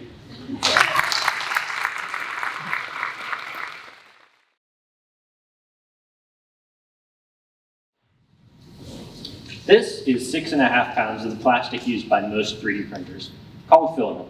It'll run you about $36 if you do your shopping right, and realistically at CBA's engineering lab, this lot will last around a week before all of it's used up.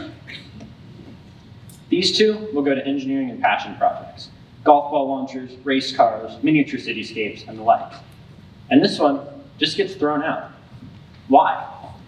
Well, 3D printers certainly aren't magic and quite regularly experience failures, resulting in spaghetti messes like these.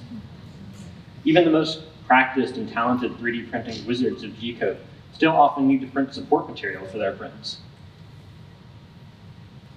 Support material is plastic printed when a 3D printer needs a stable surface to print an overhang on, and it's pretty much removed and discarded once the print is finished.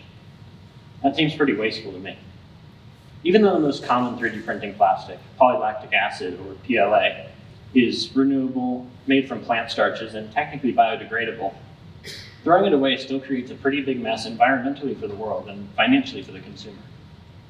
So I'm just supposed to sit here and watch while my money effectively goes down the drain, a third of it? Better yet, this plastic that is so renewable and theoretically so recyclable just gets thrown away instead of being taken advantage of. Actually, logistically, that is the most elegant solution. PLA on a large scale is kind of a nightmare to recycle due to its low melting point and sensitivity to moisture and impurities. However, PLA occupies a rather niche market where the demographic for producers of PLA waste and the demographic for consumers of PLA filament is almost the exact same group of people, 3D printer nerds like me.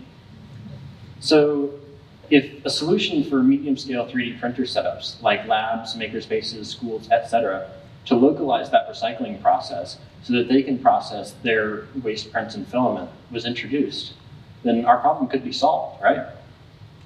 So here it is. My solution that's took me the past nearly year of my life to create.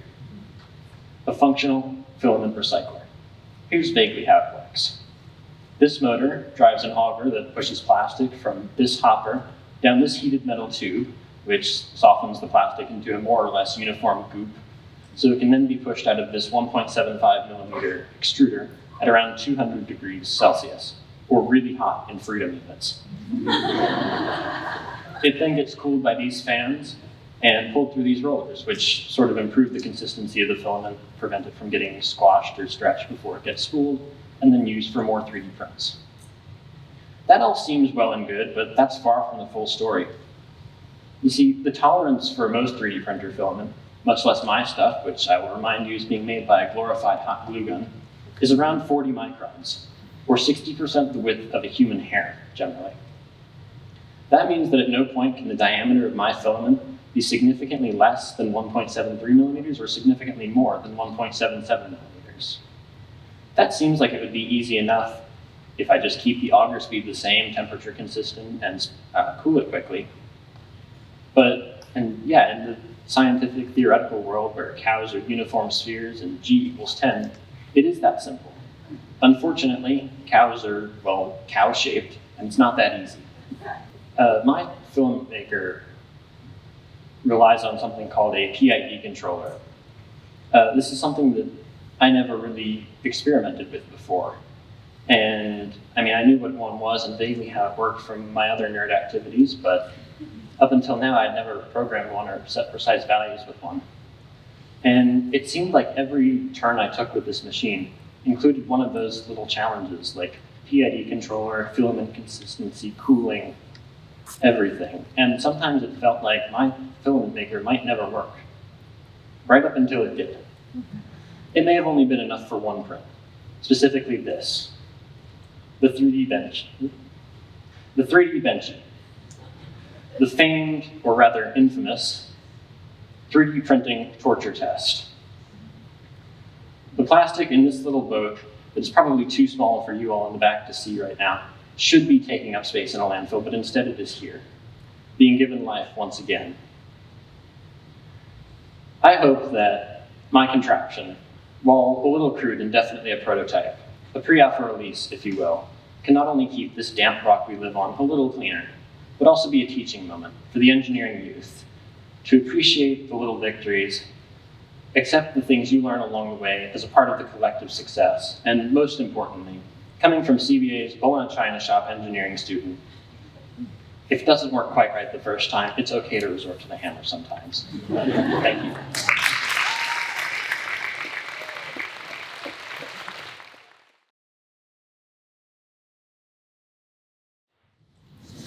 This is not my capstone.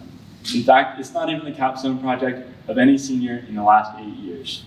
This is Zach Perkins' capstone, which he made as a CBA senior in 2018. At the time, Zach was my Bobcat buddy, and as a fourth grader, this was the first I'd heard of any senior capstone project. Being an elementary school boy, Zach's idea seemed hilarious to me. But when posed with the capstone project, he created a physical capstone and left it here at CBA. But over the next 8 years, this idea of creating something that would remain on campus long after my own graduation began to resonate with me, and eventually became the focus for my own capstone. I say eventually because I grappled with several other ideas before committing to this one. I wanted to leave a legacy, similar to my former Bobcat buddy, but I also wanted to help people and have a rewarding experience for myself as well. There was an idea to start guiding fishing trips, an idea to start a landscaping business, and even an idea to organize volunteer groups and pick up trash around Blount County.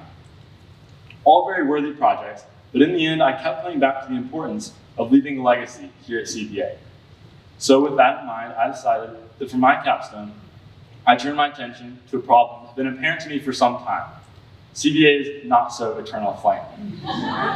For those of you who may be wondering, CBA's eternal flame stands outside the high school front office. With the lifelong guidelines engraved in the pillar and life skills around the base, the flame serves as a symbol of what CBA is, and is all topped with the flame itself, as a constant visual reminder of CBA's motto, to ignite the power of learning. Unfortunately, over the last 6 months, the flame has been out entirely. When working properly, the flame itself was hardly visible, and in the event of strong winds would easily be snuffed out, forcing our maintenance staff to drop what they were doing or drive to campus in the middle of the night to turn off the flow of gas. Something I've learned in Dr. Lucas's engineering lab is that engineering is simply identifying a problem and working to create the solution.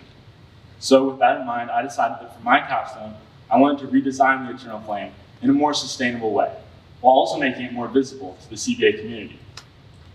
By using solar power, I would be able to artificially light the flame, providing a more environmentally friendly option, while also improving upon our campus air quality.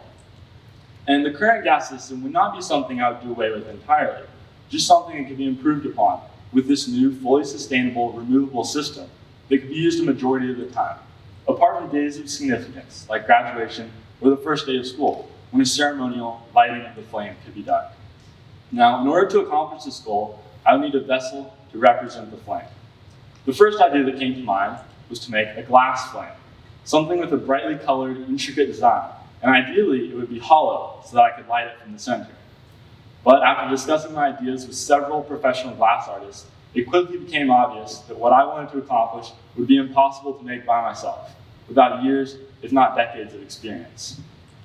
Still set on this idea of making a glass flame, I began to contact every glass blowing studio I could across the entire Southeast. And after receiving many discouraging emails informing me that this project was far too complicated, that I didn't have the equipment necessary, I finally landed on the North Carolina Glass Center, located in the Asheville River Arts District.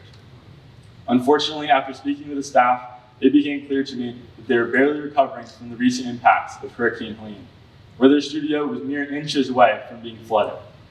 Luckily, now it reopened, the studio was glad to accept my offer to have a mentoring opportunity with some of their artists, seeing that this would greatly assist them in recovering from the last few months of being completely shut down. So luckily, after spending weeks discussing designs with both the staff and the glass artists themselves, the time finally came to drive to North Carolina and make the glass itself. So after weeks and weeks of planning, I made the journey for a full day of glass work with a true professional, Joe Nealander. Joe has been making glass sculptures for over 40 years, and he was the exact person I needed to accomplish this goal. After a brief introduction to safety, I was thrown right into the fire. Not literally, of course. Joe handed me one of the molding pipes and we began working. I was on the bench, where it was my job to maintain the uniform shape of the glass by rolling it back and forth. When it would get too cool, I had to place it in the furnace to keep it up to the correct temperature and make sure it was malleable enough for Joe and I to work with. While I did this, he took several layers of clear glass, followed by layers of colored glass, and after hours of repeated heating and molding with an array of tools, we finally achieved the goal of a hollow glass flame. Once back home, I began assembling the other components that would be needed to light this new eternal flame. Flickering LED bulbs, a 12-volt battery, solar panels and a charge controller, and many, many hours spent in Dr. Lucas's lab, all combined to light my reimagined eternal flame. When it comes to legacy and the why for this undertaking, I always think back to how much it means for me to leave a lasting, positive impact on the community that shaped me over the last 12 years. And while the existing pillar stands an amazing representation of what CBA is, displaying life skills and lifelong guidelines, the flame itself did not accomplish what it was set out to symbolize. And I'm proud to say that my project has improved upon that. To this day, a physical capstone sits right outside the front doors of this building. And despite its plain appearance, it was the spark for me 8 years later to attempt something similar. And I hope that my flame can serve as an inspiration to future students in the same way. Not only did this project contribute to the protection of our environment and move CBA further in the direction of sustainability, it also embodies the very life skills and lifelong guidelines displayed on the Flames pillar and what it means to blaze a new trail and explore new ideas for the future of our campus.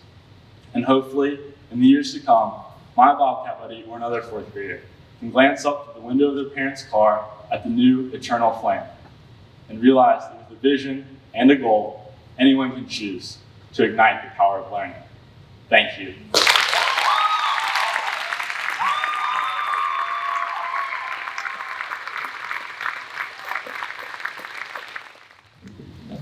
The class of 2025 holds a very special place in my heart. As a parent of one of them, I've known most of them since long before they entered high school. And boy, have they come a long way. And that makes watching their accomplishments on an evening like this even more special. You guys knocked it out of the park. Congratulations. This does conclude our first evening of presentations. We will have 14 remaining members of the class of 2025 present on Thursday evening, same time, same place, and I hope you'll join us. Have a good night.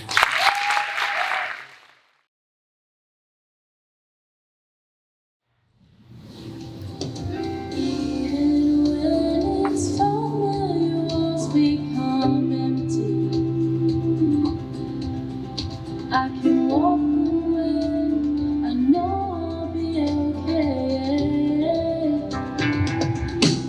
'cause you're all I need, my everything. You're home to me, all I need. This is a small glimpse of our capstone project. I say our project because it is hardly mine alone. I do not have the means or the talent to create a project of musical bliss, but a well-curated team has far greater means to present a video like the one I just played. And that is how I pulled off a project like this, by removing the I and replacing it with we. The truth is, I haven't always valued the importance of teamwork. My whole life, I've struggled and fought the same idealized image, personal perfectionism. I couldn't even handle the internal turmoil that proceeded from the utterance of the phrase, "Your work is fine." I embodied the mantra, fine is not good is not great, and great is not perfect. In group projects, I would take on all the work that my group allowed out of fear that they wouldn't complete the task to my standards. When I look back on this habit, I realize what a hindrance this was to my academic growth, my classmates, and my friends. In fact, it goes against everything I truly believe in. There is a reason that the two greatest commandments in the Bible lead us to look beyond ourselves. Love the Lord your God with all your heart, and love your neighbor as yourself. From a young age, my faith has taught me that the focus is never on our own being. Our gaze should be fixed towards the giver of life, who has taught me to love others with passion and selflessness. Even the title of my song is a testament to the importance of putting God first in my life. He is all I need. But even with these truths, it took me a while before I truly started to recognize my battle with perfectionism. My capstone project started out similar to many of my other group projects. I couldn't even write my thoughts down until they were lyrical masterpieces. The blank page was staring back at me. As a result, it would take me 3 hours to write 4 lines because I was afraid to get the words wrong. But I hadn't even given the words a chance to be right because they were just fine. And fine is not good is not great, and great is not perfect. At the beginning of the year, I was eager to write, record, and publish 4 original songs. I soon realized this would be an improbable task as I spent months trying to do everything on my own. I was obstinate, and the perfectly blank page was staring back at me, making me afraid to ask for help. And then I surrendered and prayed. After asking God for help, I asked my friends the same. The benefits of branching out were immediately evident. The first person I reached out to was my friend Sam for lyric advice. He recommended a book to me that was all about letting ideas flow. It took the pressure off of writing something perfect on the first try. After I took this tiny step, I took a big leap by reaching out to my brother's friend James for writing help. Even in our first 3-hour meeting, the amount of productive work was so different than the work I produced alone. This project would not have been completed without James. Not only was I able to make effective progress, but I made a friend in the process. A friendship that will last far beyond the outcome of my project. Asking Sam and James for help was the fuel I needed to understand and appreciate collaborative work. Once I realized that my project was only made better with bouncing ideas back and forth between colleagues and collaborating with others, I started reaching out.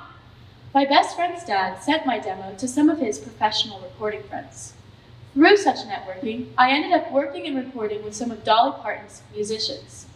As you can imagine, the advice and opportunities I received were more valuable than the work I could have achieved alone. Recording my final vocals at my producer's studio was a huge learning moment for me. A lot of Glenn's studio notes were deeper than just intonation and tone. Glenn focused on my delivery of each line. He wanted the audience to feel the story and personally connect with the melody. On my own, I would have lost sight behind the purpose of this project. I wanted to write music that made God's goodness known to all, yet evidence of his goodness came from collaboration in the creation, not solely my writing. I believe you can hear this when listening to All I Need. All of us were working together to create something beautiful. The deeper I got into the creative mindset, it became evident that I needed a new mantra, one that included vulnerability and collaboration. It's only fitting that as a songwriter, my mantra would achieve a rhyme.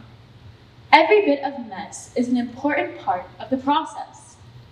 Sometimes, the mess was scribbles and doodles filling a page, making all the thought of lyrics appear almost useless. But just as each page turn in my notebook made the melody story clear, my own project was beginning to work itself out. Originally, this project did not involve a music video. My brother, however, had a vision. A cast of friends, a camera, and a laptop. A grassroots music video capturing the essence of the song through a collection of endearing narratives. Some of the shots we planned may not have turned out as we imagined them, but these imperfections just added to the genuine charm of the video. Later, my planned cover art shot didn't work out, but my friend Eva was right there to comfort me. And most importantly, she offered alternative shots as solutions. My other friends offered their ideas too, and we tried all of them. Their ideas, which I wouldn't have thought of on my own, worked out. I still struggle with letting go of control. Even as I sat down to write the script, I was waiting for the perfect conclusion. I asked many people's opinions and struggled to decipher what was right. Then it hit me. The right thing to do is be honest about the struggles I still face. I wrestle with perfection, comparison, and disappointment in my own work. This project was just the first step in a long journey of understanding myself and others.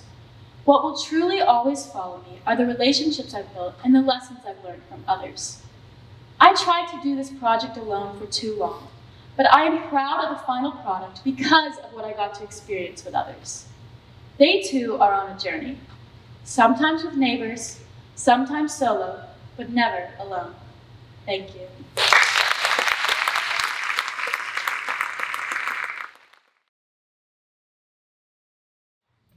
This is Schultz, my childhood dog. Schultz was born in 2006 and was with me from the time I was born to the time I turned 17. I grew up in a family that sees dogs as members of the family. Because of this, Schultz was a huge part of my childhood. Another huge part of my childhood was Girl Scouts. Our troop regularly had community service projects. This instilled a love for community service in me at a very young age. I continued this in high school through Key Club, a student-ran organization I'm heavily involved in. As secretary of Key Club, I noticed that every time we discussed our next meeting, students would always express a desire to volunteer at an animal shelter. But due to the training requirements, we were unable to. As I had previously mentioned, I view dogs as family members, so the thought of a dog not having a family prompted me to become more involved. So, for my senior capstone, I decided to organize training for students to regularly volunteer and have hands-on experiences with these animals. I chose to work with Blount County Animal Center.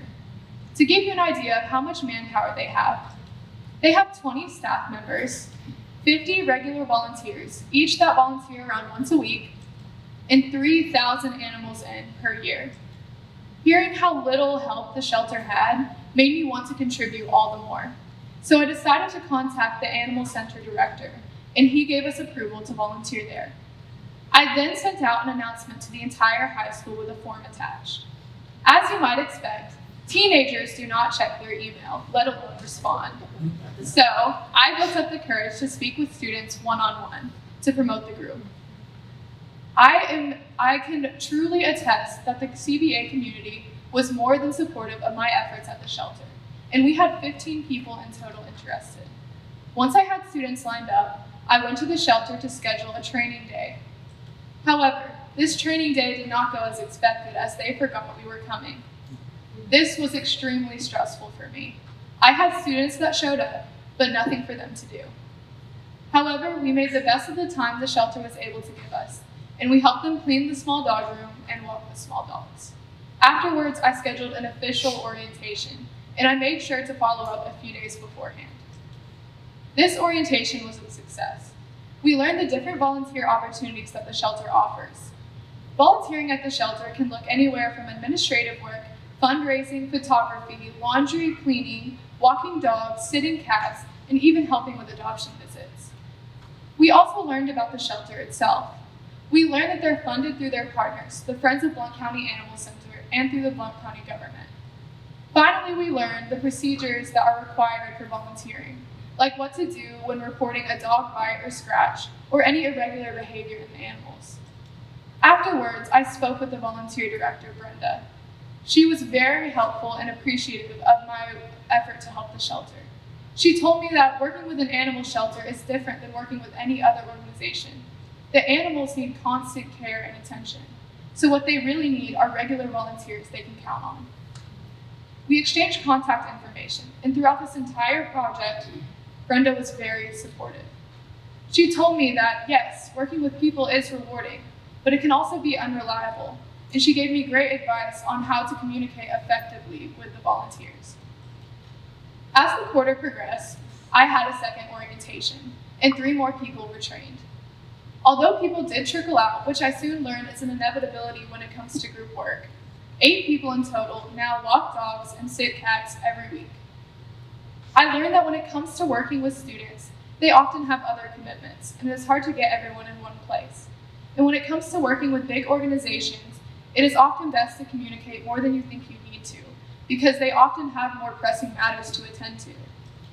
As I learned all of this, I realized I cannot control what other people do or what the circumstances always are, but I can control how I react and learn from it. I made sure to check up on volunteers weekly, and I was truly touched by the impact volunteering had on them. I had always known that volunteering was rewarding, but seeing it work through other people was a beautiful sight. I thought there was no other way to explain this than through the words of the volunteers themselves. I have a deeper understanding of the unpaid, hard labor people put into keeping the shelter happy, safe, and healthy. It makes me want to volunteer more. Annie Bruce. I understand how hard it is to be able to get up and take care of those animals every day. It means much more when you are doing work for no money, because it means you truly care about what you're helping with. Noah Tonkray.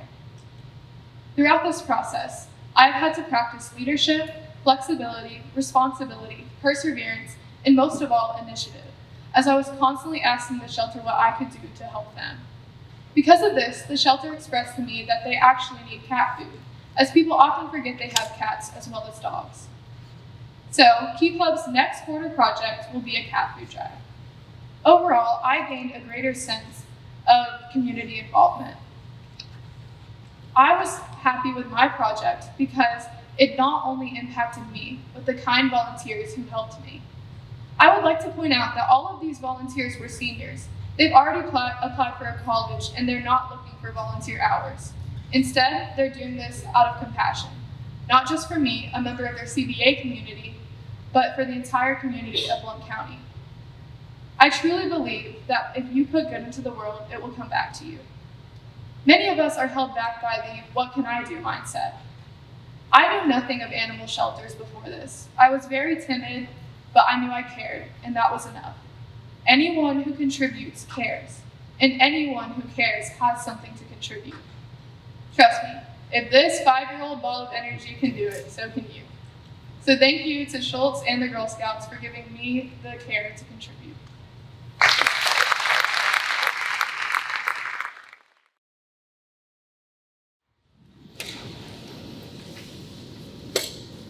Back in freshman year, Dr. Bruce told me my IM2 Circle of Functions math project was a bit excessive.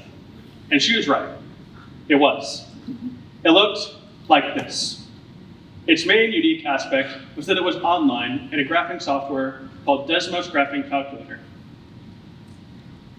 For those of you who are unfamiliar with Desmos, it's an online graphing software similar to the TI-84 graphing calculator you might remember from high school. Just like TI-84 programs, what's special about Desmos is how you use it. It can create art, games, physics simulations, or even software, all using only math equations. I love Desmos. Since I discovered Desmos in 8th grade, I've saved over 600 graphs. I've spent so much time on Desmos that I've even been able to teach my classmates and my math instructor, Dr. Bruce, about everything that it can do. I found I'm very passionate about using Desmos to turn math equations into something fun, informative, or useful. When I considered ideas for a big, cumulative passion project, I decided to make a piece of software that uses calculus to model physics problems. So naturally, when deciding on a medium in which to make my project, I chose Python. Yes, I chose Python. My thought process was that I'd worked in Desmos long enough, and maybe it was time to move on to better medium, something people had heard of, something that I could use in life after high school. So I abandoned the world I knew and began my voyage into a land I knew nothing about. When I internshiped at ORNL in junior year for my expedition class, everyone at ORNL used Python. So I thought, if I learned Python for my senior capstone project, I would be able to go into a similar field in the future. Sounds great. In July, I began writing my program. I knew everything it needed to have. Force equals mass times acceleration, an elapsed time, and some kinematic equations. What I didn't know is how to get from an idea to a product. I knew everything it needed to have, but I had never written real code before. I knew vaguely a place to start and an end goal, but the path to get there was very foggy. One of the first things I had to make was a visual user interface where you could see your physics problem. Desmos would do this automatically. To try and figure out what I was doing, I even attended an online class called Harvard X, using Python for research. What this class taught me is that Python had much more to teach me than I could have ever imagined. At the end of second quarter, it was December. I had a revelation. It had been 6 months since the start of my capstone project, and I had gotten almost nowhere. I had a very basic graphing software, but it had taken 6 months to write, and I still didn't get it to do what I needed it to do. This is when I made the great concession. Mid-December, I wrote in my capstone journal that I concede. Working in Python had been too much for me, and working like this, I hated my capstone. It felt more like a chore than a passion project, and working like this, there was no way I could get it to where I wanted it to be by March. Thus, I switched from Python to Desmos. Now, with only 3 months left to go, I spent January and February working hard to ensure I was on track to finish by the deadline in March. I wrote all the equations that determine force due to gravity, the electrostatic force, electric and magnetic fields, and air resistance. I used this force to calculate acceleration. I used the acceleration and the elapsed time to calculate velocity. I used the velocity to calculate position. Then, in the early days of March, I took everything that I had calculated and I comprised it into this. This was my product. Each point you see on screen is an arbitrary object that the user has added to the simulation. Each has a trajectory with its corresponding color. But how does it work? By outlining the initial position, initial velocity, mass, charge, and if air resistance is being considered, drag coefficient and cross-sectional area, my product can predict the future position of any object under almost any force one may encounter in high school. It used parametric equations, spherical coordinates, and even Maclaurin series to calculate this position. In English, he used every tiny little change in position the object was experiencing at the time 0 to calculate future position. When I began my project, I chose Python because I wanted to learn. What I didn't know is how much I could learn if I just stayed in Desmos the entire time. When I completed my product, I had created for myself a final exam that tested my knowledge from every single one of my math classes at CBA. In the end, it did truly feel like a cumulative project. I felt proud of what I completed, and it really felt like the summit to my high school education. What I hope you take away from my capstone project is not to back away from what you feel truly passionate about. Don't leave it behind because you think it's silly. Keep it in your life because it makes you happy, even if it's as small as a graphing calculator. Thank you.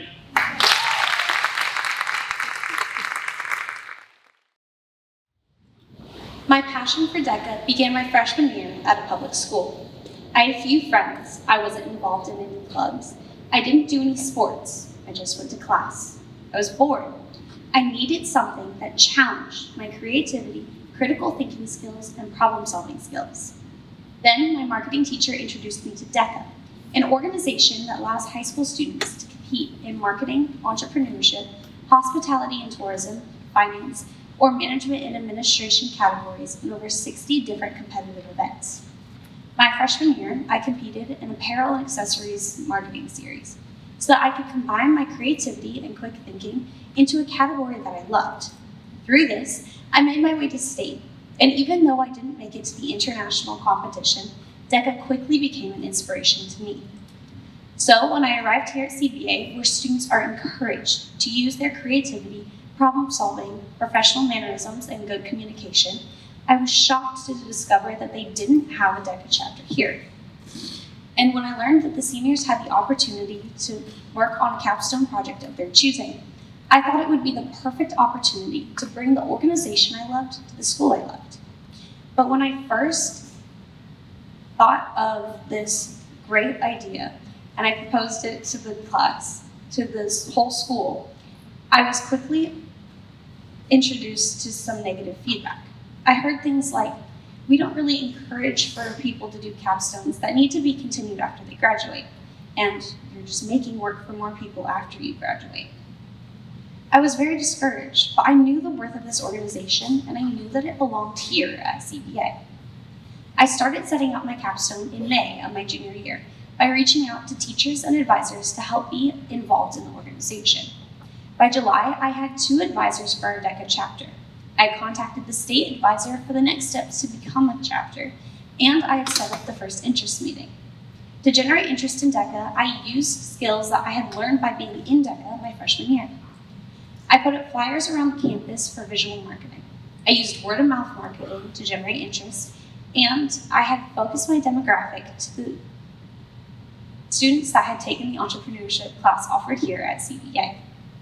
I was so excited to go to my first interest meeting, expecting to find so many high school students that were just like me, interested in developing their business, finance, or entrepreneurship skills, only to find 8 high school students that already looked bored. This was my first roadblock, because in order to create a chapter, you need a minimum of 10 members, and I had 9, including myself. Regardless, I kept through and got to the end of the meeting. By the end, I used another marketing strategy by asking those few people interested, what would convince you and other people to join DECA? I was expecting to hear fun activities or snacks, but no. DECA pajamas is what they wanted as their incentive to join, so I gave them an ultimatum. If we got people past the district competition to the state competition, then we would look into getting DECA pajamas. But in order to do that, they needed to recruit at least 1 person each to go to the next meeting. That was all it took. By the next meeting, we had almost 20 people interested in joining DECA. I was ecstatic until I learned that to compete at the district exam, the district competition, you needed to take an exam, and the deadline was quickly approaching. I had no time to prepare all of my members taking the exam for the questions about business law or human resources. We had to reach out to the state advisor again to request an extension on the exam, and for all of the information we were just completely missing. He was very understanding of our situation as a first-year chapter and graciously extended the exam deadline a few days. In those few days, I met with everyone to thoroughly prepare them for the exam, and I spent countless hours finding resources for them to practice with and learn from. After the district competition, I realized that there was still so much more to do to prepare for state.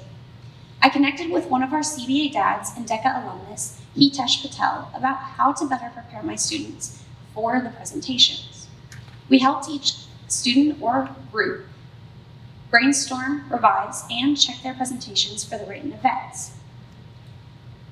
To help fund our way to the state competition, I contacted more than 15 businesses for sponsorships, which was a challenge that I wasn't prepared for because I couldn't contact any of our school sponsors and I couldn't hold a fundraiser.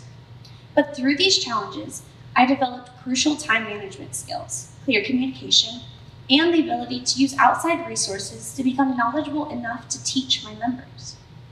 Over the course of our first year as a DECA chapter, we had 20 registered members, 15 of whom competed this year. 7 of us competed at the district competition in events like Principles of Entrepreneurship or Team Decision Making, Sports and Entertainment Marketing. Out of those 7, 3 members advanced to the state competition, while 9 of our members had already qualified to go to the state competition. In our first year as a DECA chapter, especially without any type of marketing class, I'm so excited to announce that one of our members, Anadi Patel, has reached the international competition to compete in Principles of Hospitality this year. And everyone else who competed placed just 1 or 2 spots below qualifying for the international competition. Because I was able to bring DECA to CBA, we now have an organization that allows high schoolers to gain valuable experiences in the world of business, while putting everything that CBA prepares them for to the test, and while building deep connections with each other. But we aren't done yet. Despite the doubts, I didn't just create some club. I created a legacy. Our DECA chapter is going to be integrated into a brand new business and marketing class next year, taught by Ashley Camp. In this class, our members will be able to prepare so much better for their competition and to gain real experience in professional business environments. In the next few months, our DECA chapter will be working hard to open the CBA Trading Post, a snack shack to help fund our competitions and provide practical applications to the business skills that they will be learning. And most importantly, we will be getting those DECA pajamas that helped me in my journey so many months ago. I'm thrilled to have brought this organization to CBA. DECA was an inspiration to me, and I hope it becomes an inspiration to others too. Thank you.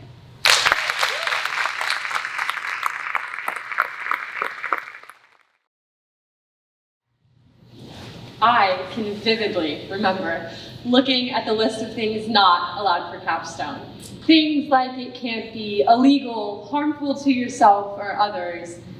Little did I know that there would be an addition next year. No live animals as your product. This is why. Ever since I was a kid, I have absolutely loved horses. They have been a lifelong friend and have been a partner in countless adventures with myself.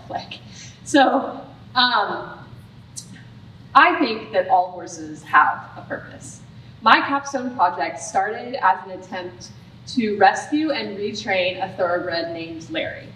This is Larry, and he was an ex-race horse.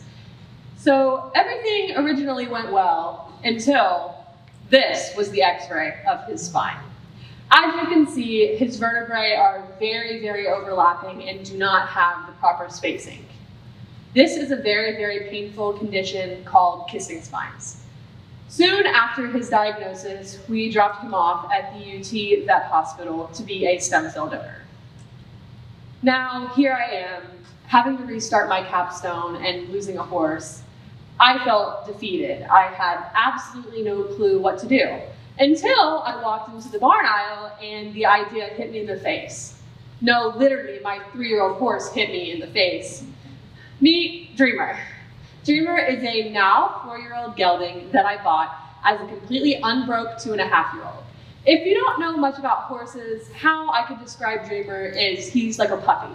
He doesn't really know how to interact with humans and doesn't know how to keep himself and the humans around him safe. So it has been a work in progress since day one. I knew that my goal for Dreamer and my Capstone would be to compete in the baby green division, which is a division at the height of 2'6", and it is designed for the young horse. So I began teaching him flat work. This is the walk, the trot, the canter, and with help from Erin Buckley, Kristen Kim, who's my mom, and Lauren Guerreri, I was guided to help Dreamer learn walk, trot, and canter. Here are some moments of his firsts. Here is the first time I was ever on his back at the walk. And here was the first time he's ever trotted. This is on something called the lunge line to keep him and myself safe. And here is one of his first times cantering. I can vividly remember one day he would not move forward off my leg. I didn't know what to do, but then I thought, how would he want to move forward on his own? He would want to go gallop in a field. So clearly that's what I went and did. And I can just remember galloping through this field, and it was one of the most liberating feelings I have ever had. Now was the hard part, teaching him how to jump. I began in summer of 2024 teaching Dreamer how to jump. Here are some moments of his first jumping. Here's something called the free jump to make sure he understands what jumping is and how to pick up his feet. Here's something called grid work, it teaches him to rock back on his hind end and gains muscle. And here is a jump that is part of a course that would be similar to a horse show. Now is when things got a little rough. Dreamer was not loving the idea of doing all of this work, and he came out of the stall one day and was lame. He was limping on one of his front legs, and we were not completely sure which leg it was or where exactly it was. So we sent him to the UT hospital for an MRI, and it came back as a condition called synovitis. This is basically growing pains for baby horses. So we were told for the rest of the fall to rest. I was crushed. How was I going to finish my capstone? But thankfully, after about a month of rest and going out in a small paddock turnout, he was cleared in December of 2024 to go back to work. I had my sights set on a competition in January. And just like that, after hundreds and hundreds of hours of work poured into this horse, we competed in the baby green division at the World Equestrian Center in Ohio. This is one of the most prestigious venues in the entire country. This project was never just about training a horse. It was about learning to pivot when things don't go as planned. I leave you with this. Things aren't always going to go your way, but it's how you deal with that that shows your character. And sometimes you can find yourself at the end of a dream come true. Thank you.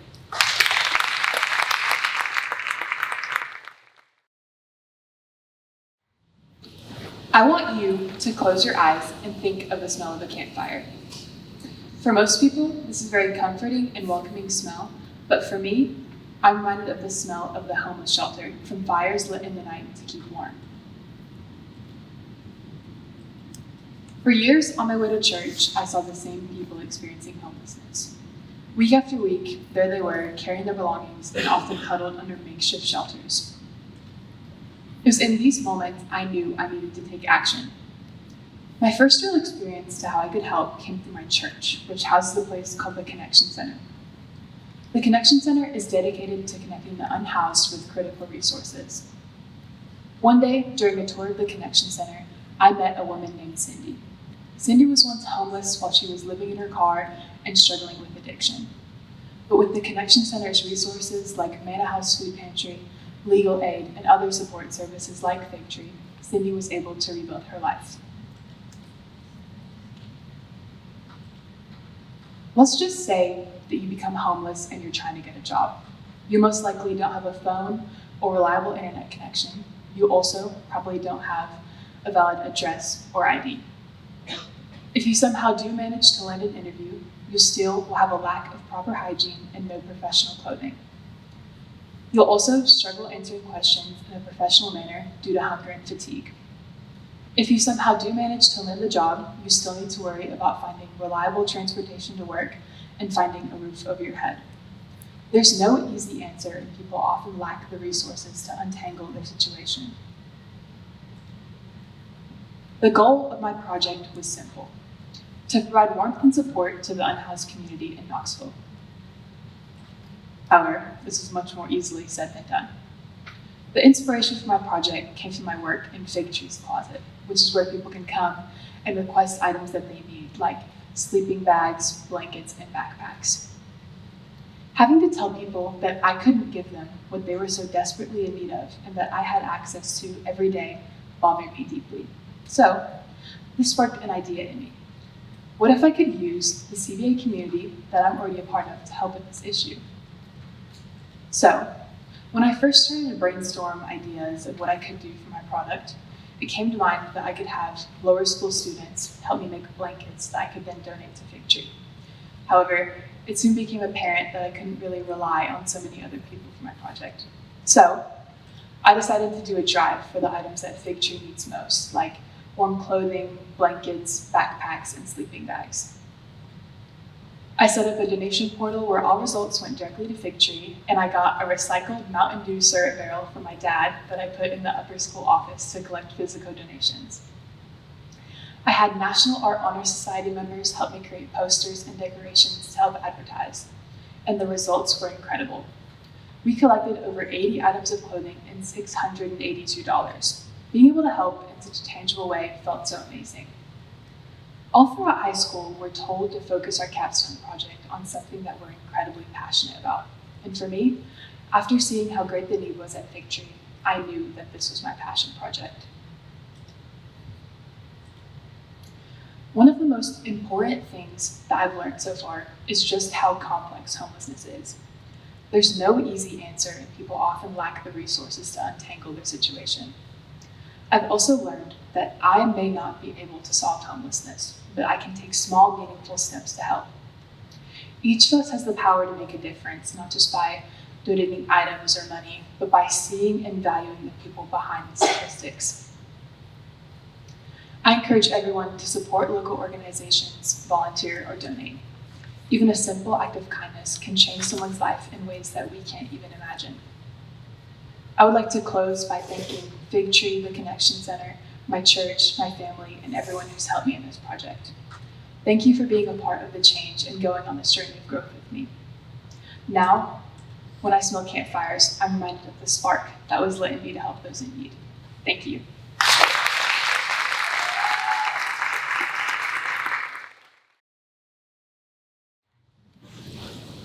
This is me in 4th grade. Obviously, I had no idea what I wanted to do with my life, but I did love building things. That's why in 6th grade, I took Future Cities, a middle school competition where you had to design a city of the future using recycled materials. We used everything: plastic bottles, cardboard, but mainly old trophies. This kid never thought that class would change his view on the world, but it did. He never thought that creating a futuristic city out of old trophies would lead him to architecture.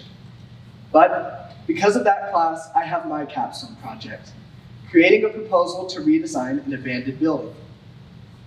At first, I wanted to restore a local historic building, but there are very few of those in our area. Most of them are protected, and you have to jump through many hoops before you even start thinking about what that redesign looks like. So I had to change my approach. What if, instead of letting forgotten spaces waste away, we gave them a new life? With the help of my art teacher, Miss McDaniel, I found this abandoned barn space. It had so much potential, and asbestos. And would cost a fortune to remodel. It felt as though it should just be torn down, but something about its style and character struck me. Could I save this building while keeping parts of its original character? That became my challenge. I toured the building and learned its history from the realtor. The barn was built in 1942 and over the years has had many additions and has been a business, a home, a workshop. You name it, and it has probably taken on that identity, living different lives with different inhabitants. Now, I want you to imagine yourself walking into this building. It's run down with a labyrinth of rooms stretching down a long corridor. You have no idea what these rooms are used for, but the hallway just keeps going. Every corner takes you to a new, unique space. While it may not be in good condition, you can still visualize what it could become and find inspiration for the building's future. With the barn as my canvas, I began sketching. One of the weirdest but most intriguing features of the barn were the random rooms inside of it. While I did not see this as a problem, I perceived it as a challenge and as an opportunity. What if each room in my proposal could be used as a different purpose? This would help me achieve my goal of creating a unique space with a host of different uses. With the exterior of the building, I wanted to create something practical but creative. I did not want to go with something super modern. While modern architecture is sleek, it often lacks one crucial element: character. So, I worked with my mentor, John Mashburn, an architect at Clayton Homes, and Miss McDaniel, refining my ideas. What started as a simple remodel became something much bigger: a vision for a third place. A place that's not home, not work, but somewhere in between. Of course, a third place can take on many different forms for many different personalities. So I thought it would be important to ask friends and family what would appeal to them at a location like this. Ultimately, I designed it as a bar, restaurant, performance space, and nightclub all in one, bringing different groups of people together. And I even included an outdoor space for all of my nature lovers out there. So, during this process, I realized something. Good design isn't just about making things look better. It's about creating spaces that connect people, spaces that bring people together to make memories. And during this process, I also thought about sustainability. I wanted to create this space with unique design and longevity in mind. That way, the barn's history could stay alive in its new form. And for the design of each room, I thought about what was popular with each generation and group of people. And since this is located in a rural area, there are no nearby third spaces. So I had an even wider range of designs to create. And with the exterior of the building, or one of the main parts I wanted to preserve of this building, were the silo and barn house shape of the main room. So with that in mind, I created a total of 7 sketches and a full 5,012 square foot 3D digital design. Of course, I'm skipping over the many hours I spent tediously lining up every chair, plant, and ceiling light. With no surprise, this was difficult. I redid every sketch at least 2 times because I thought of a better idea for the rooms, or decided on different furniture, or accidentally messed up a line when fine lining it in pen. And for the digital design, it took triple the amount of time that these sketches took. But to me, it was easier. I used the sketches as a reference and as a scale for the digital designs. I used an app called Home Design 3D because I could not find any programs that did not require a ridiculous amount of money. This then led to the longest sigh I have ever let out in my life when I discovered a much easier, free computer program only after I had finished my digital design on Home Design 3D. Nevertheless, it was still fun to create this space on my phone, and it was very convenient to be able to work on it anywhere I wanted to. In the end, this project wasn't just about redesigning an abandoned building. It was about rethinking how we see spaces and creating communities.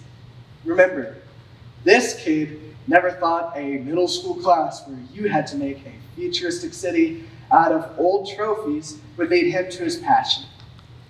And why does this matter? Because it's heartbreaking when a building is abandoned. Someone put their heart, soul, and creativity into that space. So instead of leaving it behind, why not give it a second chance? That's what my Capstone project is about, and that's what I hope to keep doing in the future. Thank you.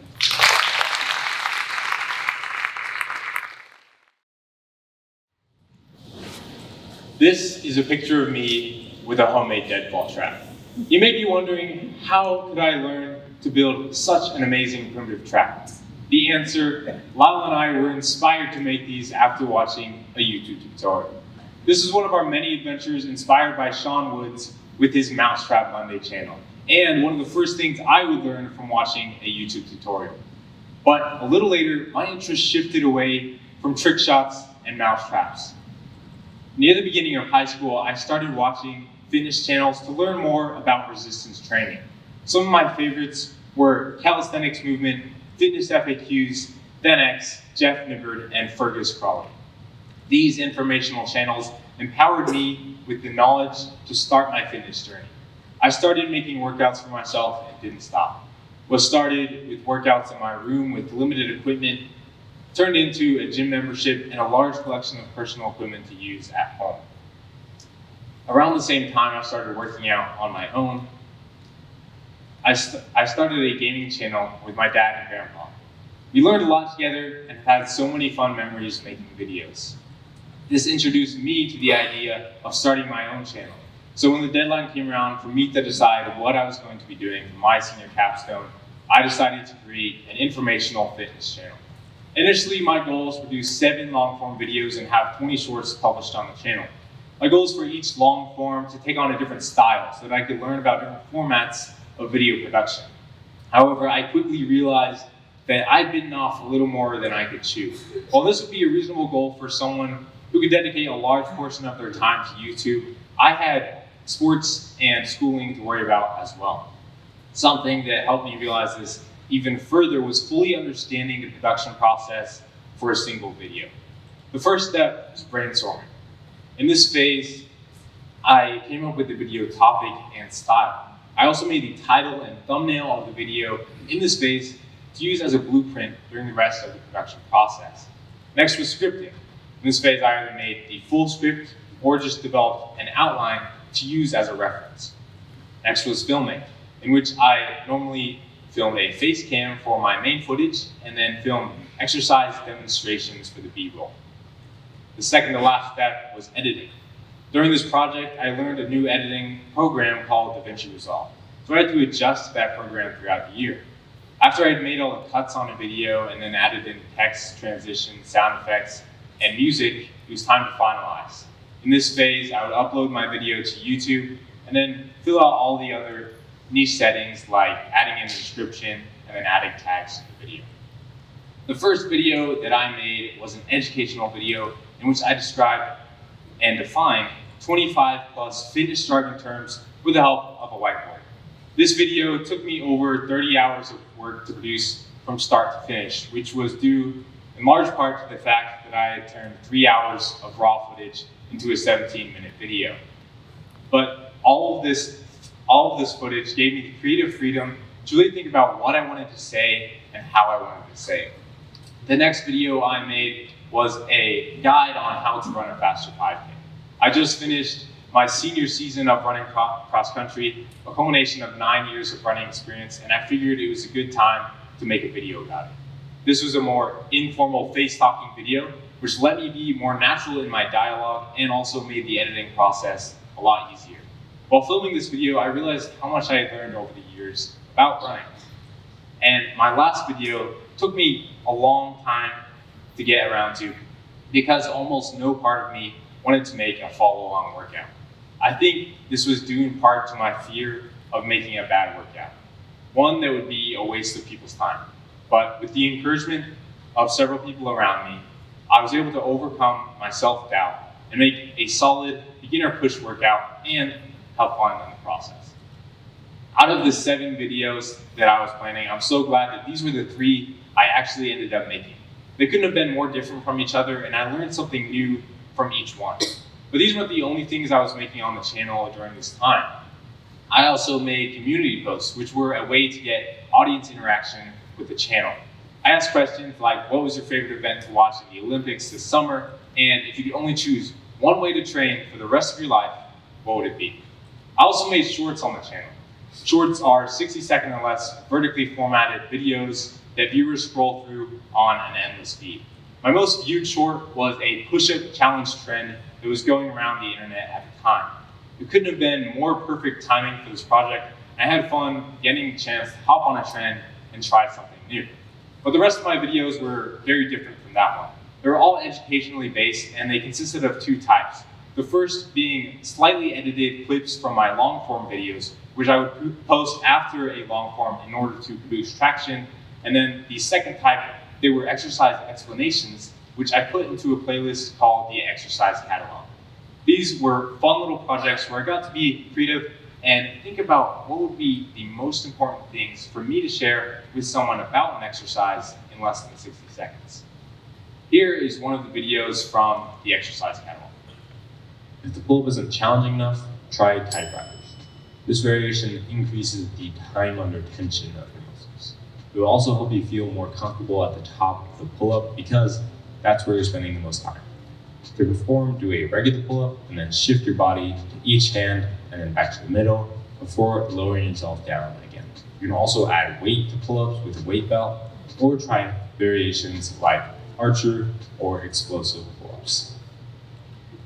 In total, I ended up making 3 long-form videos with 15 shorts and 4 community posts on the channel. This wasn't as much content as I had originally been planning, but I'm happy with the wide variety of content I got to make, the things I learned, and how it all turned out. My content all revolved around empowering beginners with the knowledge to achieve their fitness goals. I'm grateful for what I achieved and who I was able to reach. I even got several comments from total strangers thanking me for my advice and complimenting my videos. This was a huge confidence boost for me and something that helped me keep going and helped me stay motivated throughout this whole process. Up to this point, I've been solely a consumer on YouTube, but through this project, I got the chance to give back by sharing something that I truly love. If you want to check out any of the videos I did make, be sure to look up my channel, which is just my name, Bentley Larson, or click on one of the videos on screen now. With that, thank you so much for watching. I hope you enjoyed. Don't forget to like and subscribe, and I'll see you next time.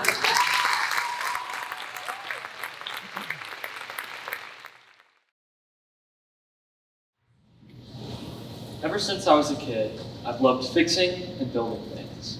I would always ask for Legos for my birthday or Christmas and help my dad fix whatever had broken around the house. In middle school, the dryer had broken so many times that when my parents asked for me to fix it, I could do it by memory. That love of fixing things extended to when I got my first car, a 2005 Toyota 4Runner. I fixed every problem I could find on it.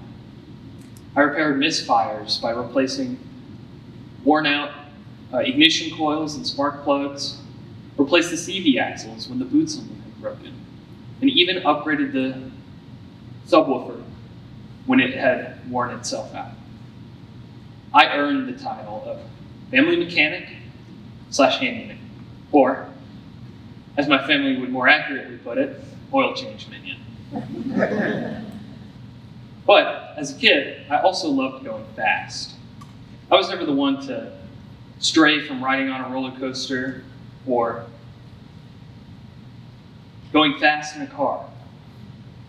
That was my sister's job. I would go on the Tennessee Tornado all day if I could have.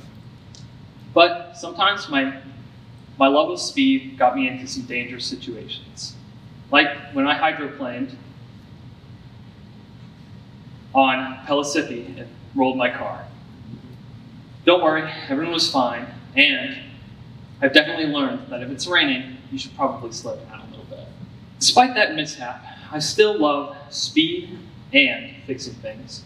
So, naturally, for my junior year internship, I interned at a mechanic shop named Eurospec LLC. Every time I went there, I could feel my inner child light up as I helped and saw other people work on these amazing cars. I even got to install an intercooler in a Porsche 911. A couple of the cars were extremely modified and had aftermarket turbos and spoilers. But the coolest part was that every single employee there had their own track car that they would take to race, to track days and race every couple of months. After the internship was done, I said my thank yous and goodbyes, and senior year rolled around. I had no idea what to do for my capstone. I had toyed around with the idea of making a LiDAR cave surveyor and even gone to a couple of local caving club meetings. But my heart wasn't in it. It was just the first thing that I thought of when somebody asked me, "What are you going to do for your capstone?" I was a little lost. Then I heard about a school racing team. here at CBA. I immediately wanted to join. Capstone fell to the back of my mind, and I joined the team. The team competes in F24 green power races, which are 90-minute endurance races with 2 heats. The car is powered by 2 12-volt batteries wired in series to a 24-volt motor with a whopping half a horsepower. But you can't race out of the box. It comes like this, all disassembled. But one of the most important parts that doesn't come with it are the body panels. After being approached by Dr. Lucas, I decided to change my capstone project to be designing these panels. I got to work. I created poster board templates of the side panels to be sent to XT Carbon, one of our sponsors, to be made into carbon fiber body panels. That was the simple part. The more complicated part was the curved panels. I initially tried using foam molds to shape high-density foam to shape molds to make the body panels, but that ended up being too messy, and I would have had to take apart the car to actually shape the molds. That's when I entered the digital age and used CAD. I had never used CAD before. It was very overwhelming at first. But with a little bit of help from the University of YouTube, I was able to learn how to draw 3D sketches and assemble parts. My capstone the design was finally done. But after that, I ran it through a flow simulation to assess the aerodynamics of the panels, which would directly affect how fast the car could go, how much battery life it would use, and how many laps we would be able to do in 90 minutes. Sometimes it can be hard to work on a project that you don't enjoy, that's not one of your passions. But fortunately, I was able to mesh one of my passions, going fast, with my talent. Fixing and building things. Thank you.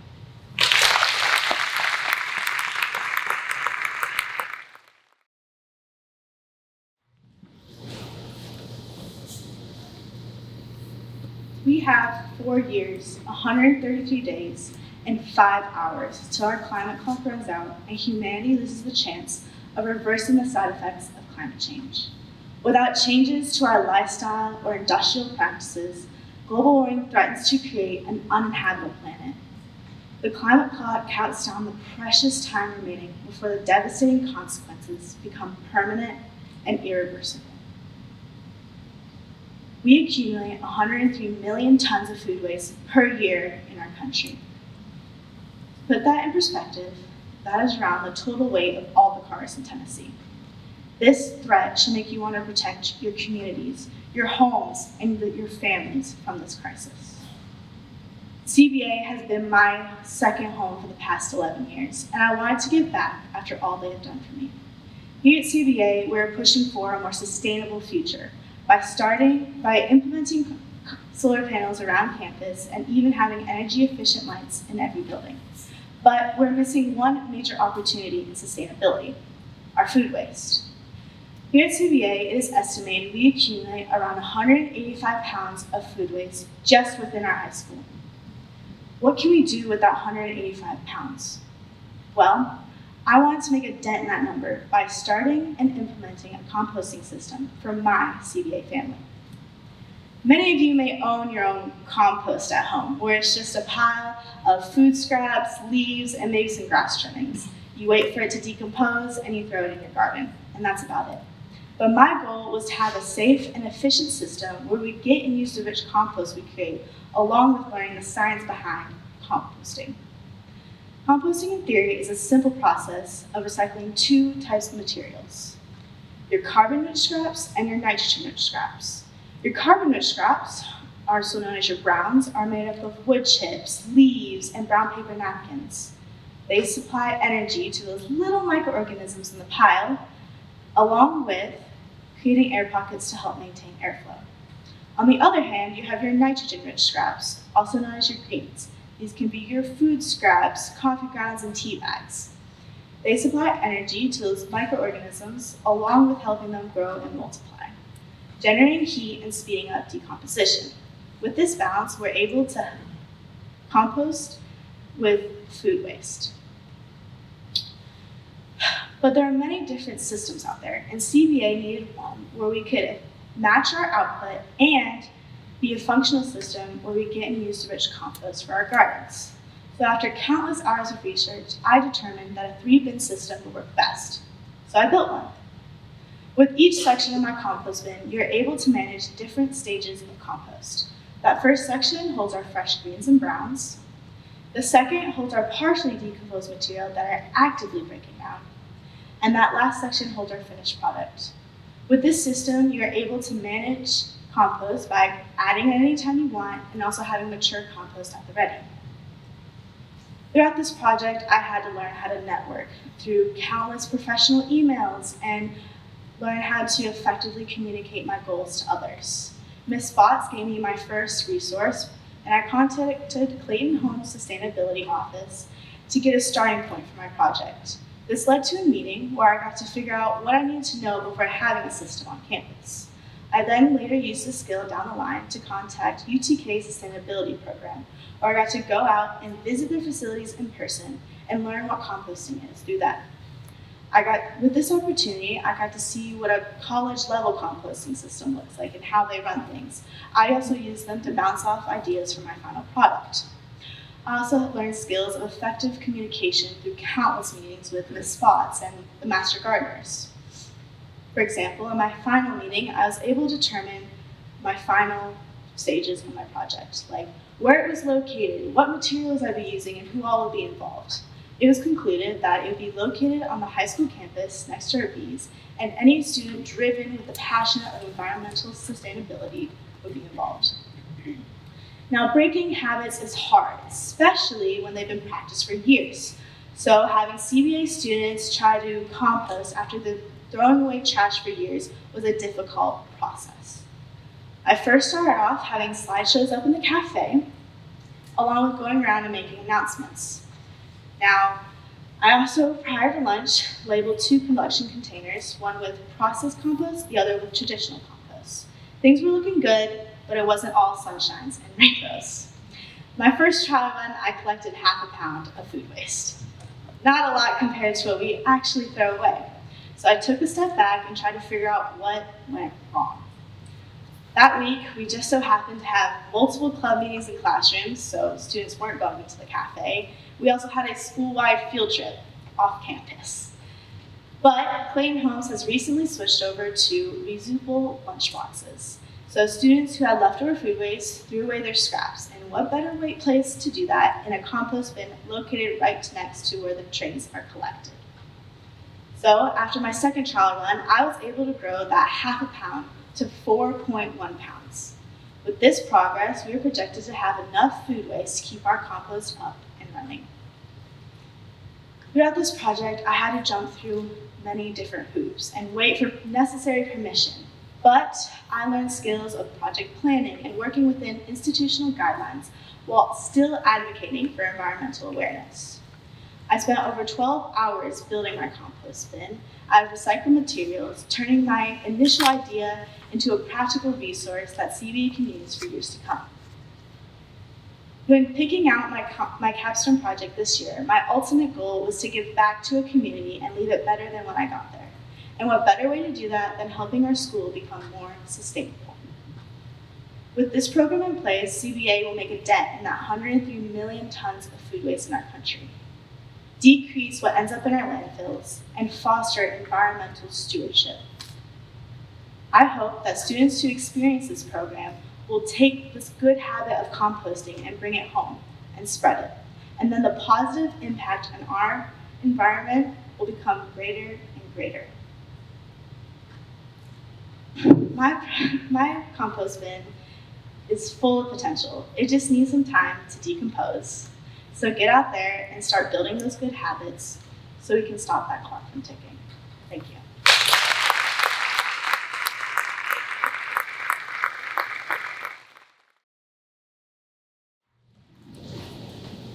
How many of you have traveled abroad? And how many of you thought you did all the prep for your trip? Did you know the social customs, the traditional food? What about the language? But most importantly, did you know the history? At the beginning of this year, I was fortunate enough to travel to Kigali, Rwanda. My cousin Caitlin was traveling to Kigali and asked if I wanted to come with her. I immediately jumped on this opportunity because I love to travel and experience things that are outside of my comfort zone. In the weeks leading up to my trip, I knew I wanted to connect my capstone project to my trip. I wasn't sure exactly how I wanted to do this, but I spent the next few weeks researching and coming up with ideas. I decided that I was going to create a travel documentary capturing my trip. During the weeks leading up to my trip, I borrowed a GoPro from the school and spent the next 2 weeks researching. I only left 2 weeks for myself to learn how to learn French, which is a little bit difficult, but with the research I did know, I decided that I was going to go ahead and go. But what stood out to me the most in my research was the tragic Rwandan genocide. In 1994, a horrific act of violence targeted the Tutsi ethnic group. This was led by the Hutu ethnic group who controlled the government at the time. Over the course of 100 days, over 1 million people were raped, killed, and mutilated. This was mostly Tutsis, but also moderate Hutus who opposed the violence. Since the Hutus had control over the government, they were able to use state machinery and propaganda to incite mass killings. This left deep scars on Rwanda, and they are still recovering from today. It destroyed entire communities and families. I was able to see this firsthand when I traveled and was staying with a local Rwandan family. The husband, John, took me to the Kigali Genocide Memorial. John refused to go in the memorial with me, which I thought was odd, but I went ahead and went in. Then, once I got back in the car, he let me in on the fact that his own family lost their lives in the memorial, and that they lost their own lives in the genocide and were buried there in the memorial. This was eye-opening in the fact that the silence around the genocide spoke louder than the words, and that it happened to everyone. The conversation around the genocide wasn't as open as I anticipated when I arrived. I thought I would be able to ask questions, learn, and talk about the genocide. However, I was proven wrong. The conversation was not open at all. So my original idea of doing a travel documentary had to be changed. Once I got back home, I had decided how I was going to I had to reevaluate my project and decide what else I was going to do. I wanted to incorporate something I was passionate about, but I didn't know exactly what. Eventually, after weeks of thinking about it, I decided that I wanted to incorporate art. And what spent more weeks trying to decide what I was going to do with art. After numerous conversations with my art and capstone teacher, Miss McDaniel, she gave me the little bit of encouragement I needed. I decided I was going to create an art piece called Take a Walk in Their Shoes, which showcases various images from the genocide and shoes walking across the canvas. Once I had decided what I was going to do for my project, I spent the next few weeks gathering supplies. While I was in class, I would spend my time collecting images that adequately represented the genocide, and outside of class, I would spend my time going from store to store, trying to find the correct supplies for my project.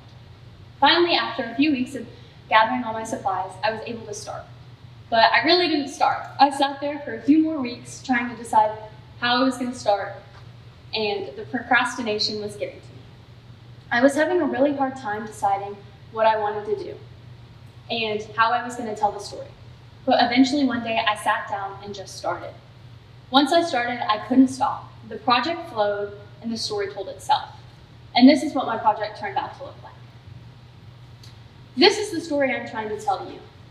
Because when you travel, things rarely go as planned. And that's completely okay. When we're able to learn and be ready for the unexpected things that happen on your trip, and we can learn from the painful histories and unexpected challenges, that's when we truly learn as people. And when we approach those situations with sensitivity and respect, that's when we really learn. I'm not here to scare you away from traveling abroad. In fact, I'm encouraging it. but I do urge you to learn everything that you can as soon as you can. And when we learn and go into those, when we learn and have we have prior knowledge going into our trip, it makes your trip so much more richer and enjoyable having a little bit of history on it. And that's when we can all learn and grow as people and get to know one another. If you're interested in taking a closer look at my project, it's located in the back of the room. Thank you.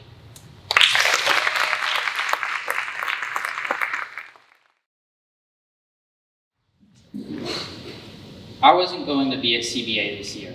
I planned to leave, move away from my friends, my teachers, and the community I had been with since first grade. To leave what was now my home. And why? All because of hockey. At the time, I believed it was the only way I could continue playing at a competitive level. For me, a typical weekend means driving a minimum of 3.5 hours just for practice. Some days, I'd spend the weekend in a hotel, wake up early, play games, then drive all the way home Sunday night.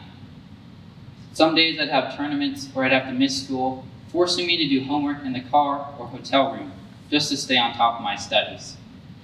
I thought if I truly wanted to play hockey, I had to leave CBA. I wrestled with this decision for a long time.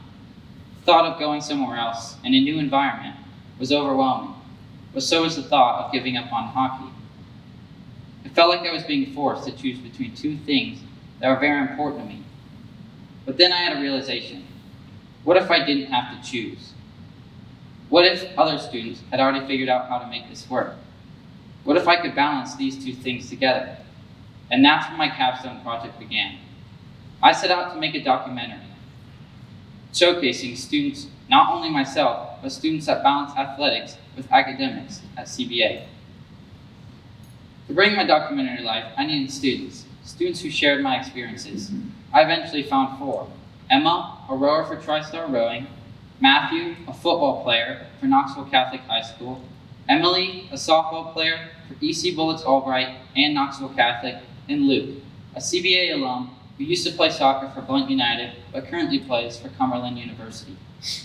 Each of these students had their own unique experiences and challenges, but something we all shared: sacrifice. But finding these students was just the first step. Actually creating the documentary was a whole another story. First, I had to learn how to conduct interviews. I quickly realized that asking good questions was key. If I just asked, what's it like playing a sport outside of school, working with teenagers, I'd most likely get an answer like, it's good.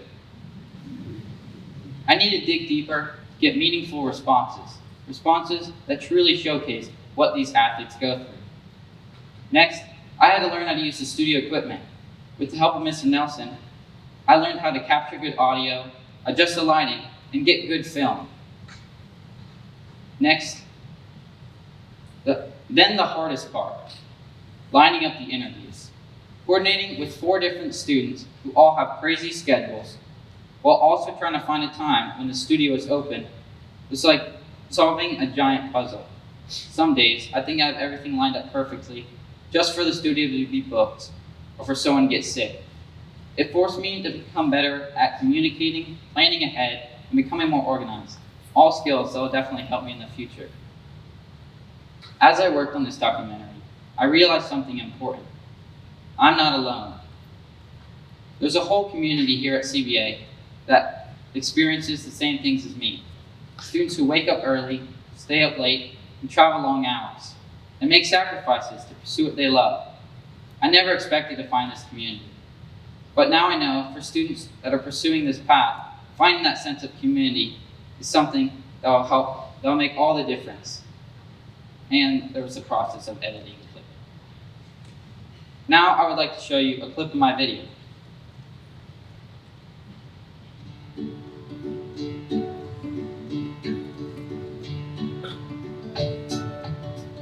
At CBA, sports are a big part of student life. But what happens when the sport you're passionate about isn't offered here? This documentary follows 5 students, including myself, who compete in sports outside of school. From early mornings to late night study sessions, we'll explore what it takes to balance academics and athletics at CBA. You will meet Emma, a dedicated rower, Emily, a skilled softball player, Matthew, a driven football player, Luke, a passionate soccer player, and me, Nick, a hockey player. When I first considered leaving CPA, I thought I had to go to a school that offered hockey, but now I know that's not true. If you're a student wondering if you can balance academics with an outside sport at CBA, my answer is simple. Yes, you can. But more importantly, you're not alone in doing so. There is a whole group of students just at CBA who face the same challenges as you, and together, you can make it work. If I had left, I would have missed out on the friendships, the teachers, and the community that makes CBA special. But now, after completing this project, I know I never had to choose between my athletics and my academics. I just had to find a way to balance them both. So if this documentary helps even one student realize they don't have to choose between athletics and academics, then I've accomplished my goal. Thank you.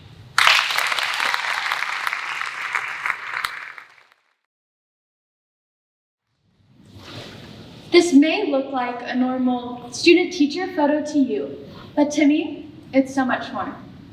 This is me and my mom in a class together. It's things like these that shaped my love for hands-on, engaging education. Growing up, I watched my mom work tirelessly to create a hands-on, engaging environment for her classroom. It wasn't just what we did in the classroom, it was how we learned and how we were able to apply it to the real world.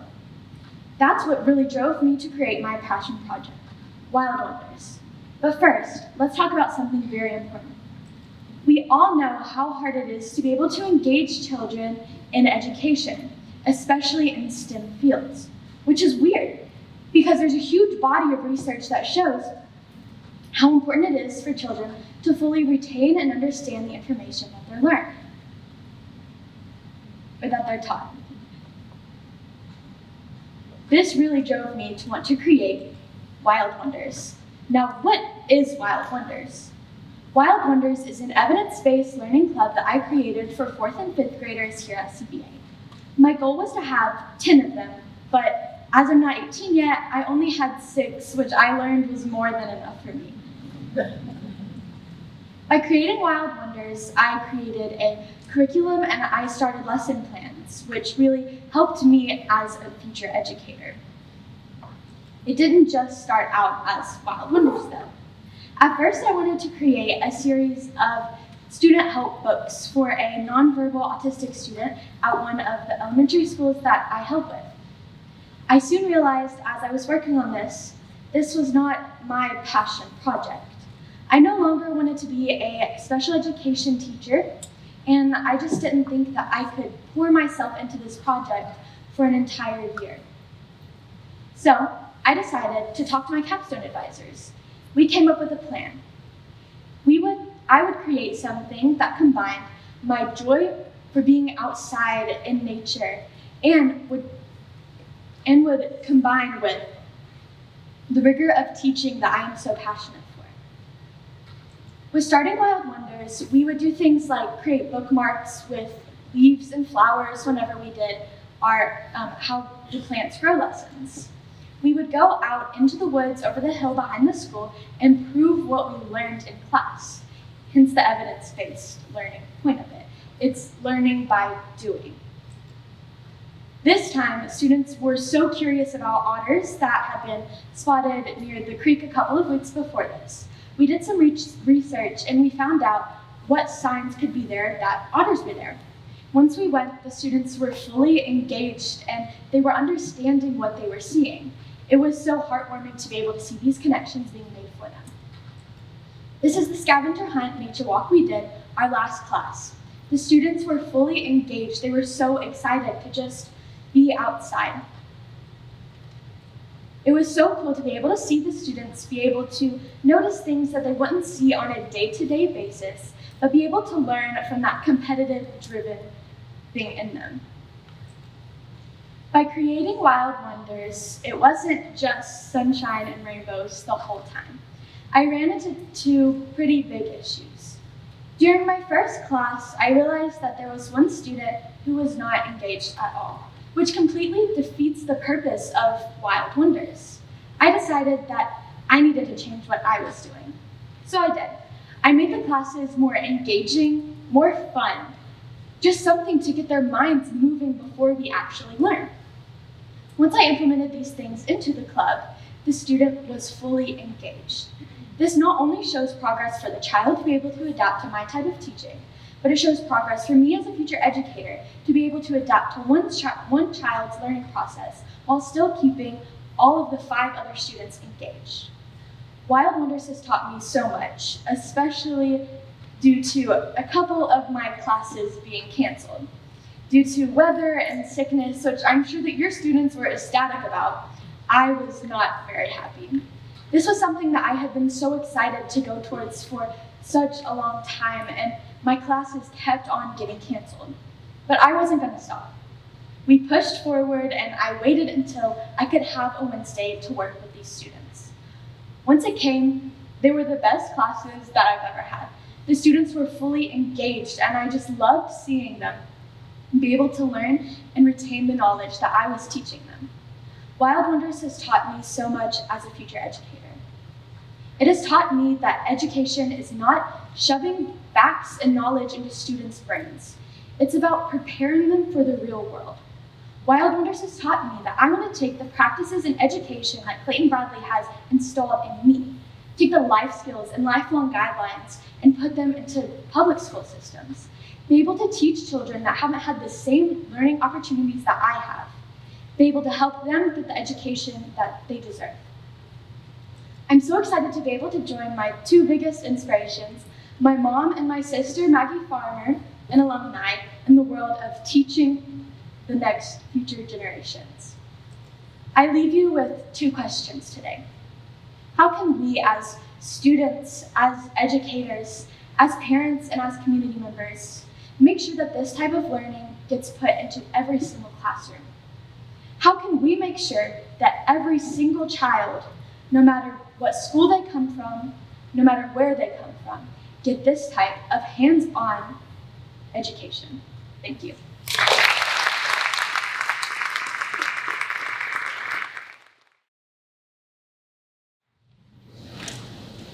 I've been performing and singing for as long as I can remember. As soon as I started school at CVA, I sang in the Bobcat Choir. And then, the Laserbeat Chorus in middle school. For years, my friends and I eagerly anticipated the moment we'd join the high school choir, singers. Every year at the final concert, we'd watch in awe as the seniors got to sing their senior solos. And afterwards, we'd spend days discussing what song we would choose when our turn came. But as our senior year came, we faced a harsh reality. Our class is the biggest in CVA history, and we're a pretty musical bunch, with 11 of us in singers. When we found out that there was simply not enough room for our senior solos in the final concert, we were crushed. By the end of my junior year, I had already decided that my capstone project would be a concert where I could perform music I love. But when I heard the news about no senior solos, everything shifted. This wasn't just about me anymore.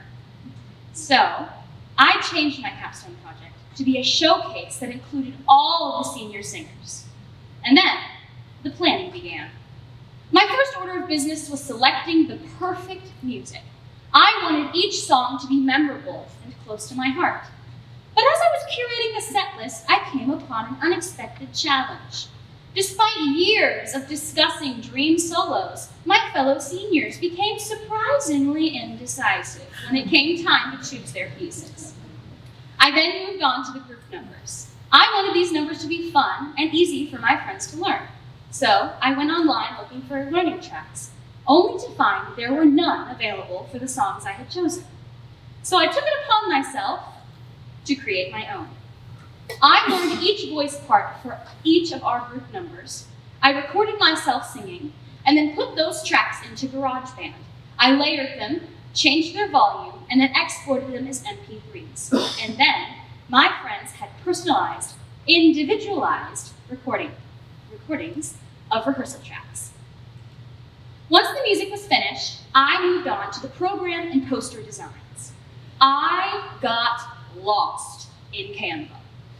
I focused so much on the artsy aspects of my project that I completely forgot to think about the larger logistical aspects of my project.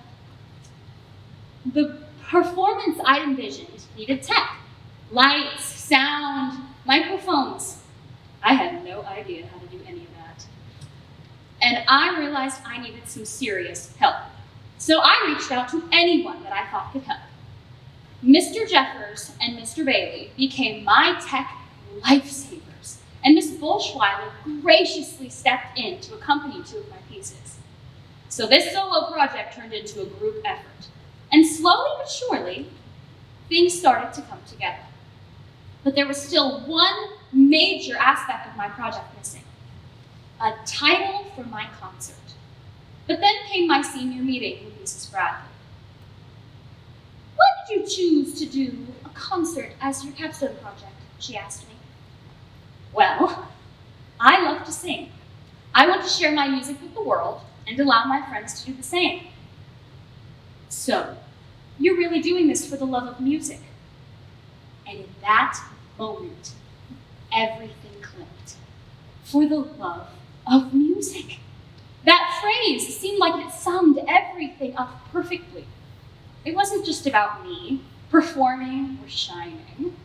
It was about all of us doing something that we love and creating something meaningful in the process. And just like that, I had my title, For the Love of Music. The day before the concert arrived, and what I hoped to be a perfect, flawless run-through collapsed into what we now call the dreaded dress rehearsal. Everything that could have possibly gone wrong went wrong. The microphones were cutting out left and right, and the speakers were spitting out static.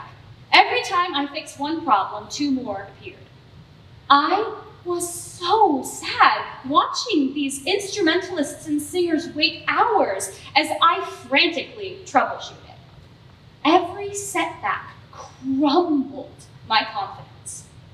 I never even got to sing my own songs and went home that night absolutely devastated, dreading the soon-to-be disastrous concert the next day. But that next day, something magical happened.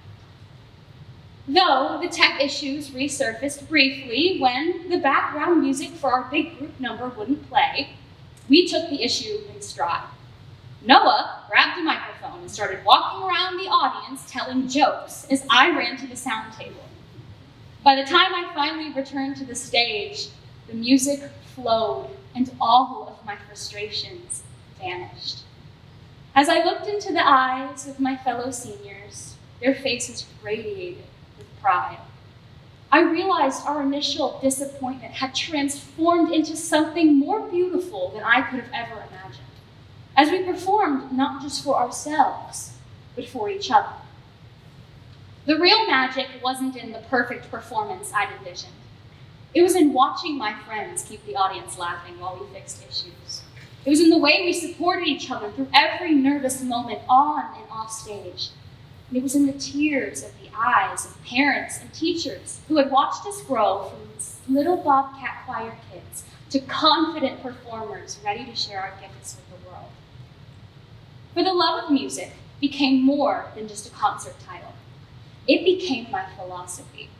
A reminder that when you create from a place of genuine passion and love, you connect with something deeper than perfection. You connect with each other.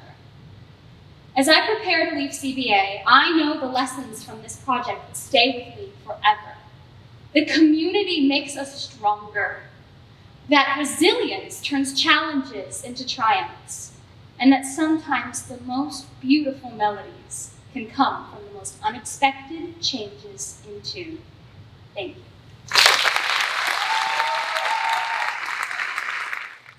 Well, guess what? Now you're all done.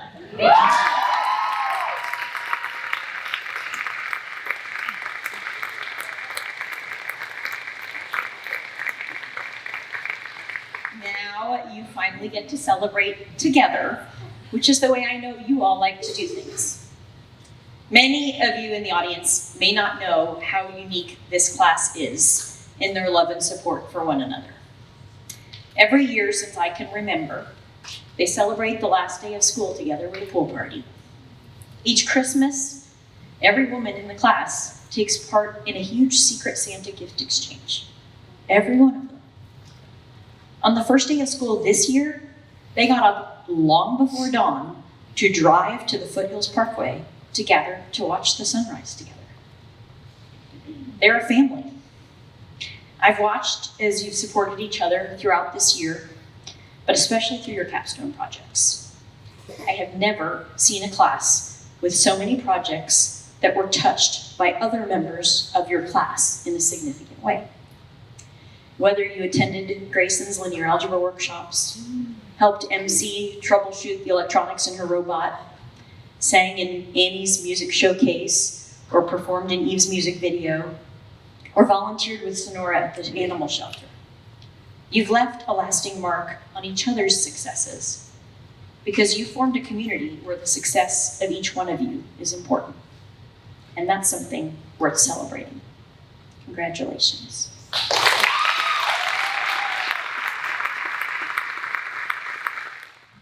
That concludes our senior capstone presentations for the class of 2025, which means the countdown to graduation is officially on.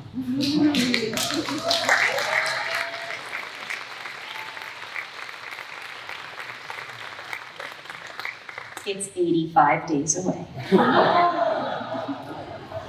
Thank you all for joining us tonight. Congratulations, class of 2025.